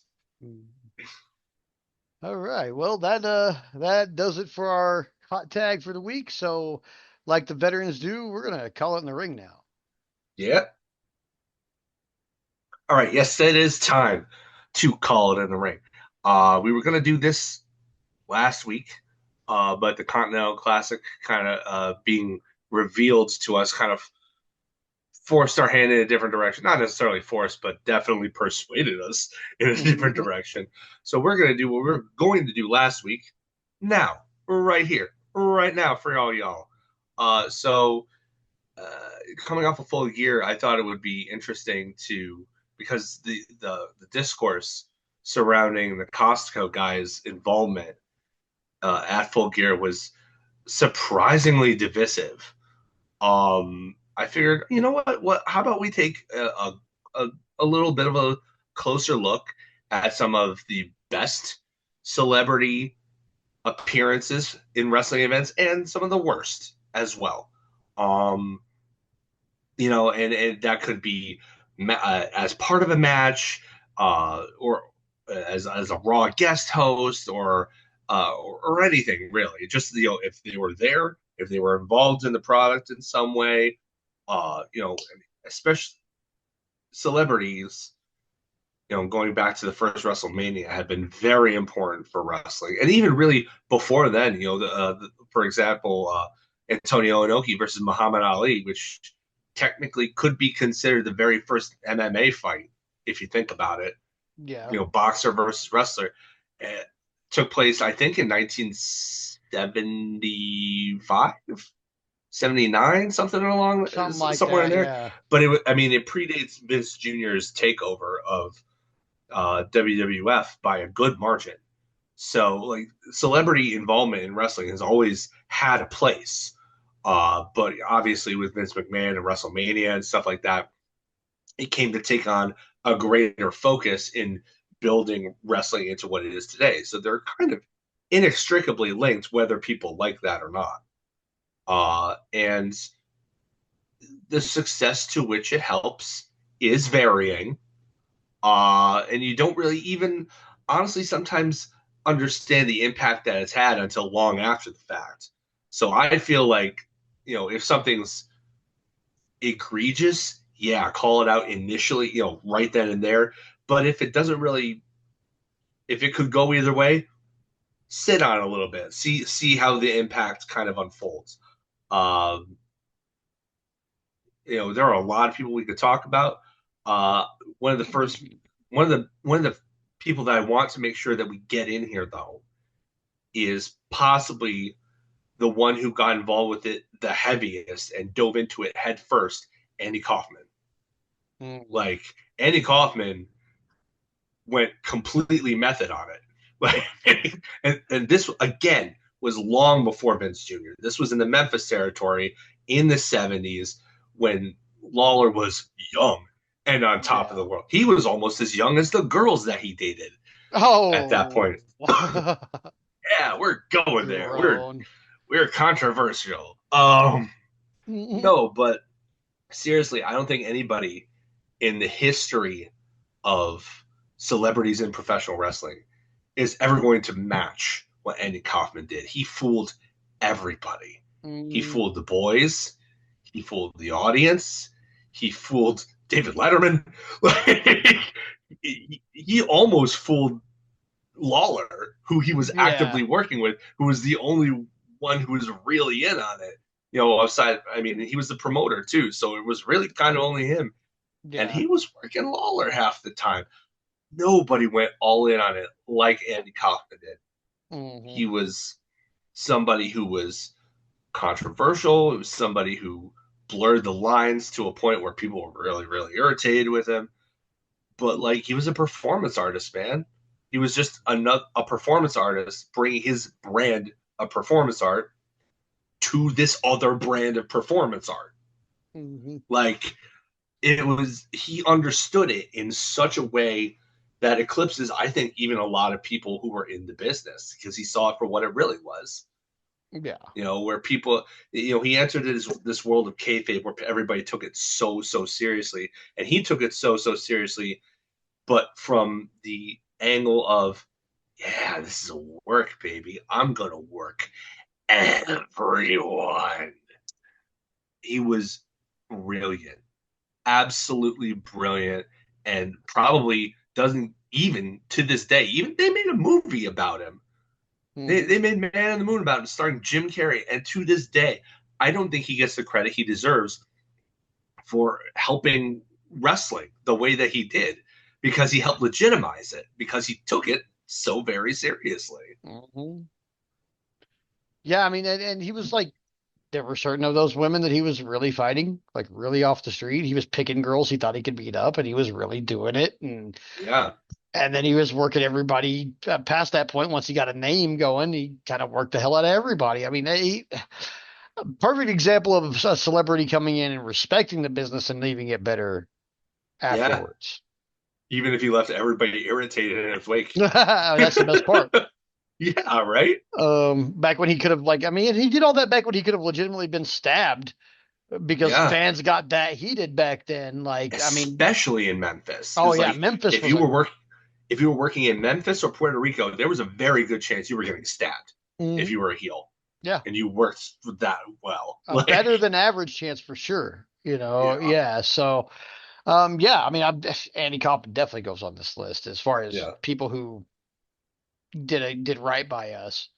yeah. Um, Who do you think was another good one? Another good one. Another good one. Then we'll switch to I bad. mean, we'll go into the WWE era or the WWF era. Cyndi Lauper was fantastic for this Oh business. yeah. Why is she not in the Hall of Fame already? I don't know, but as far as bringing the business to national exposure and basically facilitating the success of WrestleMania 1, we have Cyndi Lauper to thank. She was putting wrestling superstars in her videos. She was super popular. She was bringing this shit to MTV. She was Yeah. taking wrestling and turning it from something that your grandpa watched into something that everybody watched. I Yeah, mean, honestly without too, her, her I don't think anything's as near as good as it is now.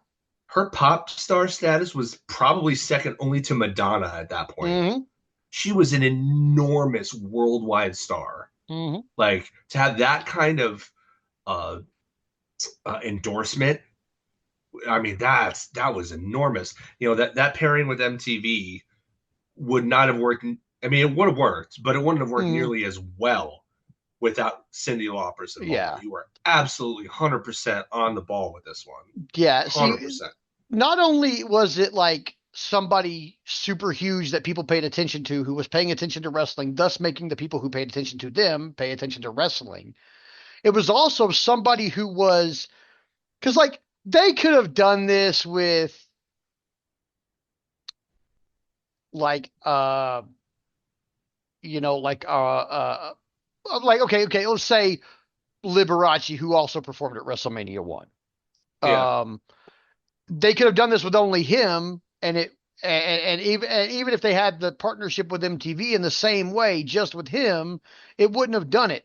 They had to have somebody in the partnership in between WWF and MTV who could swing a big enough stick and be like, look, you will pay attention to this. You will not treat it like a joke.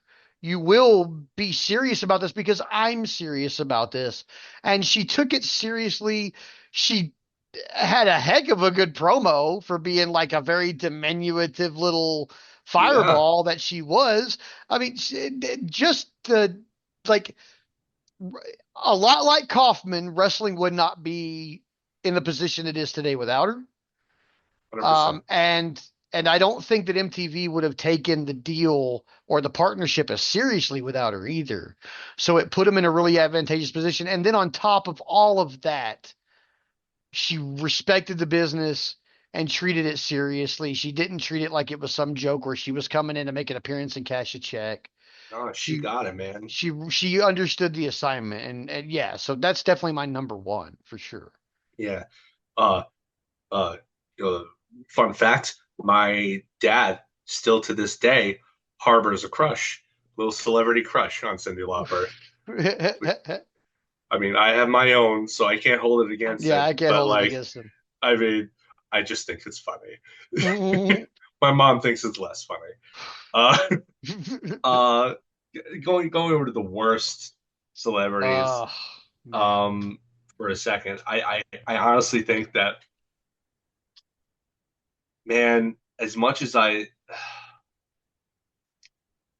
get why they included him, but Kevin Federline, man, oof, oof, boof. Okay, so for our audience, I don't know how young our audience skews. We get numbers, we don't get demographics. No. So if you were a younger viewer, probably somebody younger than, say, 30? 25, 30, maybe even, Yeah. Kevin Federline was one of Britney Spears' backup dancers who wound up just kind of marrying her and just kind of on a whim and uh, having a couple kids with her. He was, I think he got the bad press he did mostly out of jealousy because Britney Spears was still super hot as a pop star. You know, her star was still kind of, and probably not on the rise, but it was still high in the sky. Hmm. And I think a lot of it came down to like, why is she with him? That whole jealousy, that parasocial jealousy thing. That being said, um, this guy parlayed that into an album that he tried to sell off of an awful single that tried to, I don't know what Popozão meant. It was supposed to be Portuguese for something, but I don't know what it was, and it was awful. It was like ear cancer. But to promote, I believe, to promote this album, he went and had, I think it was a 2 week stint on Raw, and they set it up the first week that the next week he would have a match with John Cena. And this was when Ugh. John Cena was still kind of popular and not quite as divisive as he was. So people were really interested in seeing Kevin Federline get the crap kicked out of him. Yeah. Unfortunately for John Cena, he was in a feud with Umaga. And Umaga came and laid him out. And Kevin Federline has a pinfall victory over John Cena. Oh. And it never really was answered. Like, I think he did like an anniversary show where he got an attitude adjustment or something, but like it was never like true penance, Yeah. and it left a real a real bad taste in everybody's mouth because like here's this John Cena, undefeatable John Cena, Superman John Cena, and the guy who has a win in the history books against him heading into his feud with Umaga, who you really could have argued was in a really good position to actually win the belt off of John Cena. Umaga doesn't have a win against John Cena, but you know who does? Kevin Federline. Ugh. It was bad. It was real bad. Yeah, it was Uh, super bad. uh I just, no disrespect to Kip Sabian or Penelope Ford. It was super bad in the bad way, not in the good way. Oof. That when I think of bad celebrity involvement, that's what immediately comes to mind for me. What about yourself? I don't want to talk about this asshole. Well, God I'm damn going to that. have to insist. Uh, the worst celebrity involvement with wrestling ever is Donald fucking Trump. I mean, not just the fact that Yeah, it was him, but it's a hair versus hair match that you know he's not going to lose. We knew off yeah, hop he was not going to lose this match. But then, not only that, but they make his adversary in said hair versus hair match Vince, who they then shave his head for what is arguably the worst haircut. Then 2 weeks later, covered by a toupee ever. But it gets worse because the two wrestlers across the ring from one another are Umaga, who is the only good thing about this feud, and the suction cup of all charisma, Bobby yeah. Lashley. I, Bobby Lashley is better now than he was back then, and he's still a black hole of charisma. yes. So let that sink in. Yes. So I 100% hated this. I thought it was the absolute worst thing to ever happen in wrestling. And if I'm not mistaken, Mango Mussolini is in the Hall of Fame, is he not? I don't think they pulled him. I No, don't but think he's they in pulled there. him. Yeah. Yeah, So the fact that he's in there, but our aforementioned wonderful and lovely Cyndi Lauper is not, makes it even more fucking egregious. yeah, Like I hated this when it happened. It was way before this man thought about becoming president. But now, in hindsight, it's even worse yeah. because of all the This Vince is, crap. Like I can only imagine you know, the feeling amongst the women backstage on the night that Vince and Donald Trump were in the same fucking building. I Ugh. so I I crawl and I have a penis. I wholeheartedly agree with you that in hindsight it's even worse.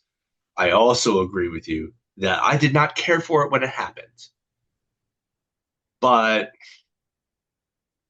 we are not we're not alone in that, No. but we're also not the only ones who feel a certain way about it. The opposite was clearly true because that WrestleMania 23 buy rate was through the roof. Yeah. Like, obviously, on the back of that match, it did add to the card a whole bunch of viewers that they probably wouldn't have had, which sucks in Mm-hmm. hindsight. But, like, it, the involvement was bad, but the results is what they wanted. So I feel Yeah. dirty. And that's all I'm going to say about that. Yeah. So that's where we're at. I mean, it's kind of for me, it's a Logan Paul situation. It's like, yeah, it gets eyes on the product, but at what cost? What cost, man? And that's not at this point. That's not a Vince McMahon call anymore. That's No, a it's Triple H not. call. Well, probably a Nick It's Khan I call, would bet but it's a TKO call overall. yeah. Um, Ugh, for God. them to say they have no hand in it and Paul's just running things with Nick Khan, I don't fucking believe that for a second. Yeah. Especially not There's a with The lot. There's Rock a lot of sitting on people their making board now. decisions. The Rock sits on their board now. Yeah. I guarantee the overarching company of TKO has a hand in what's going on in WWE now, Yeah. especially with the stuff that we're seeing, like some of the stuff I'm seeing happen. Like, and now there's, please God, don't let it be true, but there's a rumor that Jake Paul's going to show up over here now. Ugh, There's we don't only need so that. much, guys. There's only so much I can take before this becomes an all AEW podcast. Yeah. There, like I love what I'm seeing on WWE right now, but there is only so much that I will put up with in my own morality before I'm like I cannot, in good conscience, watch this shit. Yeah. There's a line for everybody. Yeah. Everybody has one. So if Like, that ever happens in the future, guys, remember y'all were warned. Those of you who do like to listen to us for your WWE reviews, I really appreciate you're listening. I love having you here. Maybe I'll find some alternate way to cover the content where I wouldn't have to watch certain things. But honestly, I there are rumors about things that might happen that I'm like, okay, there's a line here, and we're definitely going to step over it with me personally, and that's just me personally. I'm not going to begrudge anybody else if they want to watch the Saudi Arabia shows or if they're a fan of Logan Paul. If you want to be a fan of his, cool. But I would he implore is irritatingly good in the ring. he is irritatingly good in the ring, and Irritate. it's He is so talented, and I hate it. I hate that he's I hate that talented. he's so good. I hate that because if he wasn't good, this would be a lot easier. Yeah. But he is good, and so it's irritating because okay, so I will just say this for those of you who are fans of Logan Paul, if you don't want to take my word for it, please do at least go check out the videos about him done by CoffeeZilla, who is one of the most respected financial investigators on the internet. The guy knows his shit. You will see exactly why I don't like Logan Paul and why I don't like his brother either. Um, but I'm not going to tell you you can't be a fan of that person. I will just point you to the stuff that made me not a fan and make you make your own choices. But as far as as far as celebrity involvement goes, like I hate Logan Paul, but I still think Donald Trump was the worst. I mean, Just at this point, we bar can't none. really even call Logan Paul a celebrity. We can't even put him in this category because he's actively part of the roster, even if it's part Yeah. time. Like we can't.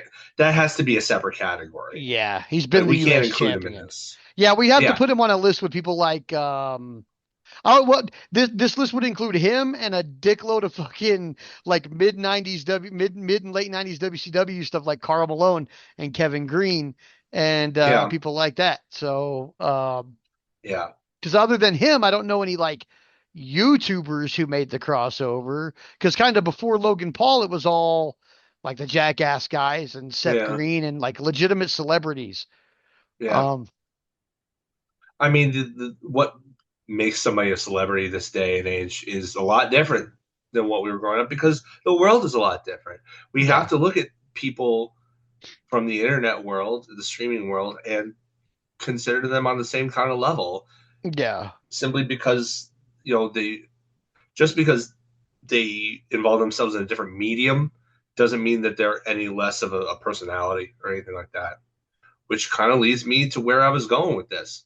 Honestly, going back to the best, I went back and I watched the 0 hour for Full Gear, and let me tell you, I did not hate the Big Boom AJ QT Marshall match.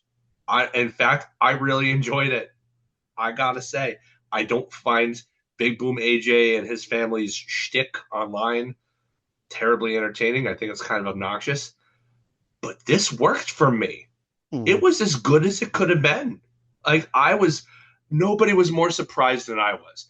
And I can tell you one thing: if the most viewed AEW video on YouTube in a long, long, long, long, long time was the one where where Big Boom AJ comes and makes his intentions known to have a match. It was like 5 million views in like the first day, something ludicrous like that. You can't think of that as any plus the match, and that crowd was insane for them. You cannot look at that under any other metric but a huge success. I think this may be a controversial hot take. I know, like I said, this was very divisive, but this is kind of why I wanted to broach this subject. I think one of the better celebrity involvements was this Big Boom AJ guy. I truly believe that. And you may have a different opinion, and I respect that. But My like, opinion is simply this at this point. Okay. I understand the business boon that it provided. I think their social media presence is corny as shit. And yeah, but I'm so, corny. like, not, I'm sorry. Okay, look. I'm sorry, man. Okay, but No, we can agree. We this can is agree to my disagree. whole It's gripe. fine. This is, oh yeah, we can definitely agree to disagree on this one. Oh, We will. totally, totally. But this is my whole gripe. Okay, you ready for this? Sure. They brought this man on Dynamite and he got heated over a fucking cookie. Okay. I mean, that's their joint. That's their gimmick, though. The He the big whole the double whole chunk. freaking well, I get that. I Yeah, don't get that though because I mean I am a typical AEW viewer who does not yeah, know who these people are. yeah. So I don't know what the deal is with the cookies, but I also know that like I saw him come on Dynamite the first time I saw him because I wasn't seeking this stuff out on social media Right, to right. find out. Like I didn't know like I had heard rumblings of the QT and him having a match. But then he comes on Dynamite and he does this promo, and the promo is like, "We set this match up because you threw the double chocolate chunk cookies." Like, okay, so QT threw some cookies, and you're gonna beat him up now. Did he like crush him up into little particles and like throw them at your freaking kid or No, or the little fat one that I don't think is actually your kid. He's Um, not. The Rizzler is not his kid. No. okay, somebody needs to like check that kid's parents. I'm sorry. That's all I'm going to say about that. I'm not gonna say anything else because I don't want to be an asshole. But somebody No. needs to check that kid's parents. Okay. Um, but really, like we're having a whole match on a pay per view On because he Zero threw a Hour, he cookie. didn't pay for But it. did he throw them at your wife? Did he like spit them in her face? So Did he smack your kid? Like what did he do to warrant this level of hatred about a chocolate chunk cookie? Like I'm sorry, like okay, so maybe I have worked it into such a ridiculousness in my head that it's now funny, but fuck, man, like what the okay. hell? So I'm going to say a couple of things. Number one, wrestling is silly. It is okay. Wrestling is silly. Even at its most serious, it's very silly. It's still half naked, oiled up men rolling around on each other. It's very silly. It's very gay. You just have to make your peace with that. Second thing, AEW did not go out of its way. Again, going back to what I said earlier, they don't. They need somebody else running their marketing department because they did not run this the way that they should have. I know it was just for the 0 hour, but like literally all of the development was online, and then like 1 or 2 episodes of Rampage. This, which nobody watches. So I had to go digging to find this. So apparently they did like a contract sign. They'd shown up at, was it all, what was it, All In or Mhm. All Out? It was All Out. No, it was All In. It was All In because it was stateside. And wait, which one's the All Out? It was All Out because it Yeah, was the because it's second all one. in and then all out. Right. All Out. Yeah. They were there, and they were just being there, doing like special guest stuff on the 0 hour. Uh, Apparently, he was a wrestler on the indie scene in like the late '90s and early 2000s. Then he retired, but he came up in the scene with QT Marshall, so they were Okay. friends from before. Okay. Fast forward 15, 20 years, whatever it was, and they're doing this stuff with AEW, and QT goes up to Tony Khan and is like, look, he never got his moment on TV to have a match. He didn't, with WWE or anybody else. WCW folded before he could get enough notice from them, too. So uh, he's a friend of mine. They're hot on TikTok right now. It would be, let me have a match with them. It would get a lot of eyeballs. So they set this thing up, and it was like all online where, they played off that friendship, but then, so he signed, they had Big Boom AJ sign like a 1 night deal with AEW to have a match to fulfill his dream. And then he looks at QT. He's like, "Yeah, we're gonna do this together." Like, oh man, I can't wait. Who are we gonna face? It's gonna be you and me, ride or die. Who's it gonna be? He's like, you didn't look closely at that contract, did you? It's not you and me teaming up. It's you versus me. And that's when he swats the cookies away and walks off. So Ah, it's okay. so it's and they built it up a little bit over, but it was like very like grassroots. Like they didn't, which makes the views on it even more impressive Hmm. because like they didn't do a good job marketing this, and it still got a ton of views, and it still got them wicked over in that arena. Hmm. Like, was it the Prudential Center? I think Yeah. they were hot for everything everything. And that match was like 12, 15 minutes long, a lot longer than I thought it was going to be. Like, and you wouldn't know it, but I guess Big Boom AJ had a broken foot going into the match. Yeah. That is one thing I I'll didn't say catch it. I in the didn't int catch that. no. In Like, the interest of staying positive, like because I know I've been kind of overtly negative about this whole thing, but in the interest of staying positive, I didn't expect a 48-year-old man with cheek filler to work a match with a broken foot. And yeah, so, and I know just from a referee standpoint what it's like to work hurt. The fact that you've been out of the ring for 20 years and worked with a broken foot, and from everything I hear, because I didn't watch the match, but everything I hear had a really good match with QT Marshall. Yeah. Good on you. If you hear this, bro, good on you. I'm not hating just to hate, okay? Like I didn't understand the build. I don't understand your stick. I'm not a big fan of it, but I'm not one to be like, we don't like we were talking about last week. We don't just denigrate people who are talented just to denigrate them. No, Yeah. you are talented, and working with a broken foot is a hell of a task I because can't even imagine. everything, dude, it's everything. Like literally Yeah. everything he did had to be nerfed by that broken foot because that's everything you do, whether you're Just bumping or stand. not. It all involves your feet. And the way Yeah. you place your foot placement is always very important. And to do so with a broken foot, props. And to not give it away. He no sold it like crazy. Like, I didn't know that. I just Yeah, found I that saw a out lot of because people he saying that. Like, I didn't know he had a broken foot. You couldn't have told, nobody you know, knew. He didn't tell anybody because he was worried that it would have that blown they his would have chance to said have the no. match. Yeah, And yeah. like I mean I hope he really didn't exacerbate things for himself, but I wouldn't have been able to tell. No, Like I thought honestly did an excellent job. yeah. Excellent job. By all accounts, that's what I hear, and I got to give him props for working on a broken limb. Yeah. I mean, that's fucking hard, man. It is. Working on an injury is hard. Yeah. A break. I've never worked on Especially anything broken. there's so many Oh, bones in your foot too. So oh like even yeah. if one is broken, like it just affects all of the other ones. And it's just Oh yeah. ugh. I can't even imagine how painful that must have been. And he put the smile on his face and went out there and wrestled a 15-minute match. Yeah. Unreal You know what? toughness. To his credit, I'll give the guy points for honesty because he straight up told everybody that he broke his foot in a workout the day before. Yeah. I would have totally played that shit off and said I broke my foot in the ring, so Tony Khan paid for whatever it was.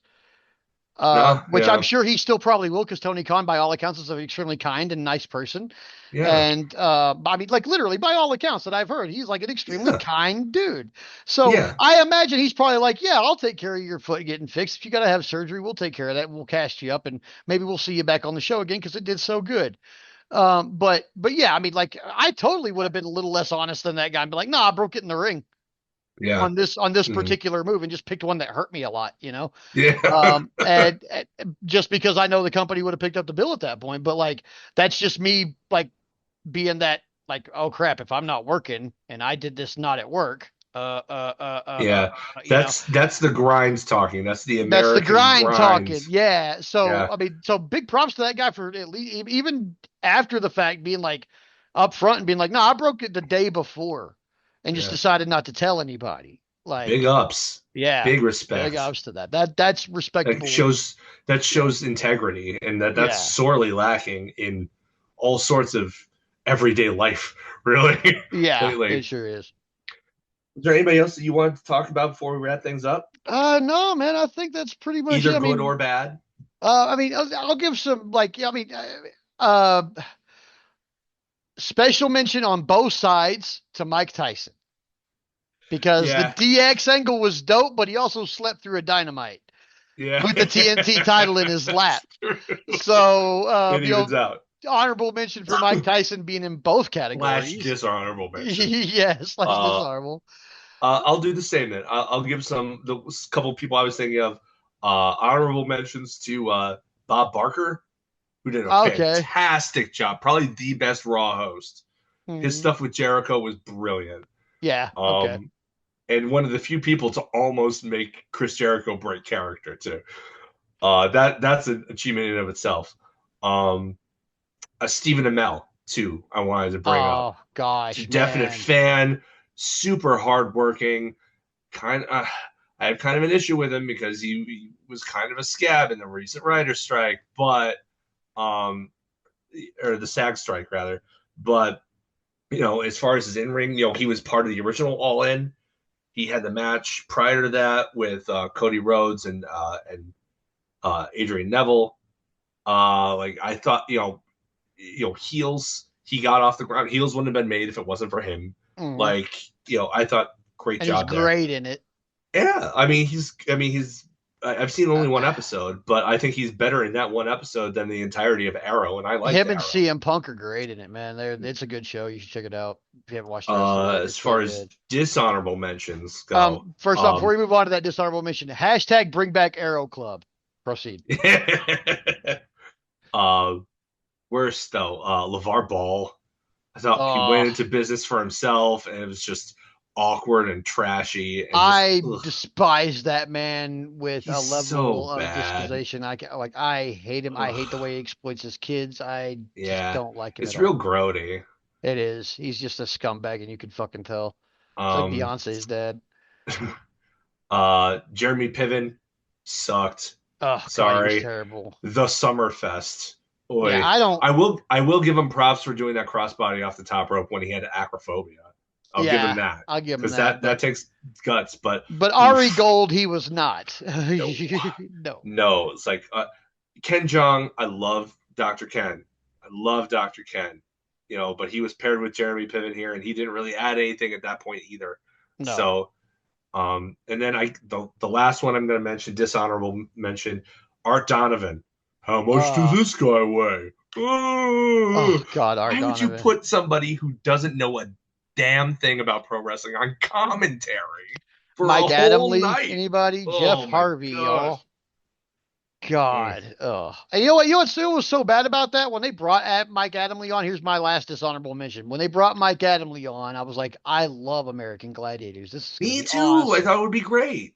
And then Jeff Harvey. That's literally all that's all I remember. Jeff Harvey, guys. But honestly, though, he's not in the same category because they employed him full time. Yeah, at that point, you can't even technically include him in this category. Yeah, though, I guess not. I will always take the opportunity to rip on the decision to hire that guy because oof baboof. Somebody else in the office thought American Gladiators was cool as I did. That's all there was to it, man. Because if I'd have been in that guy's position, I'd have hired the son of a bitch too, and then I would have been like, God, that was a fucking dumb move.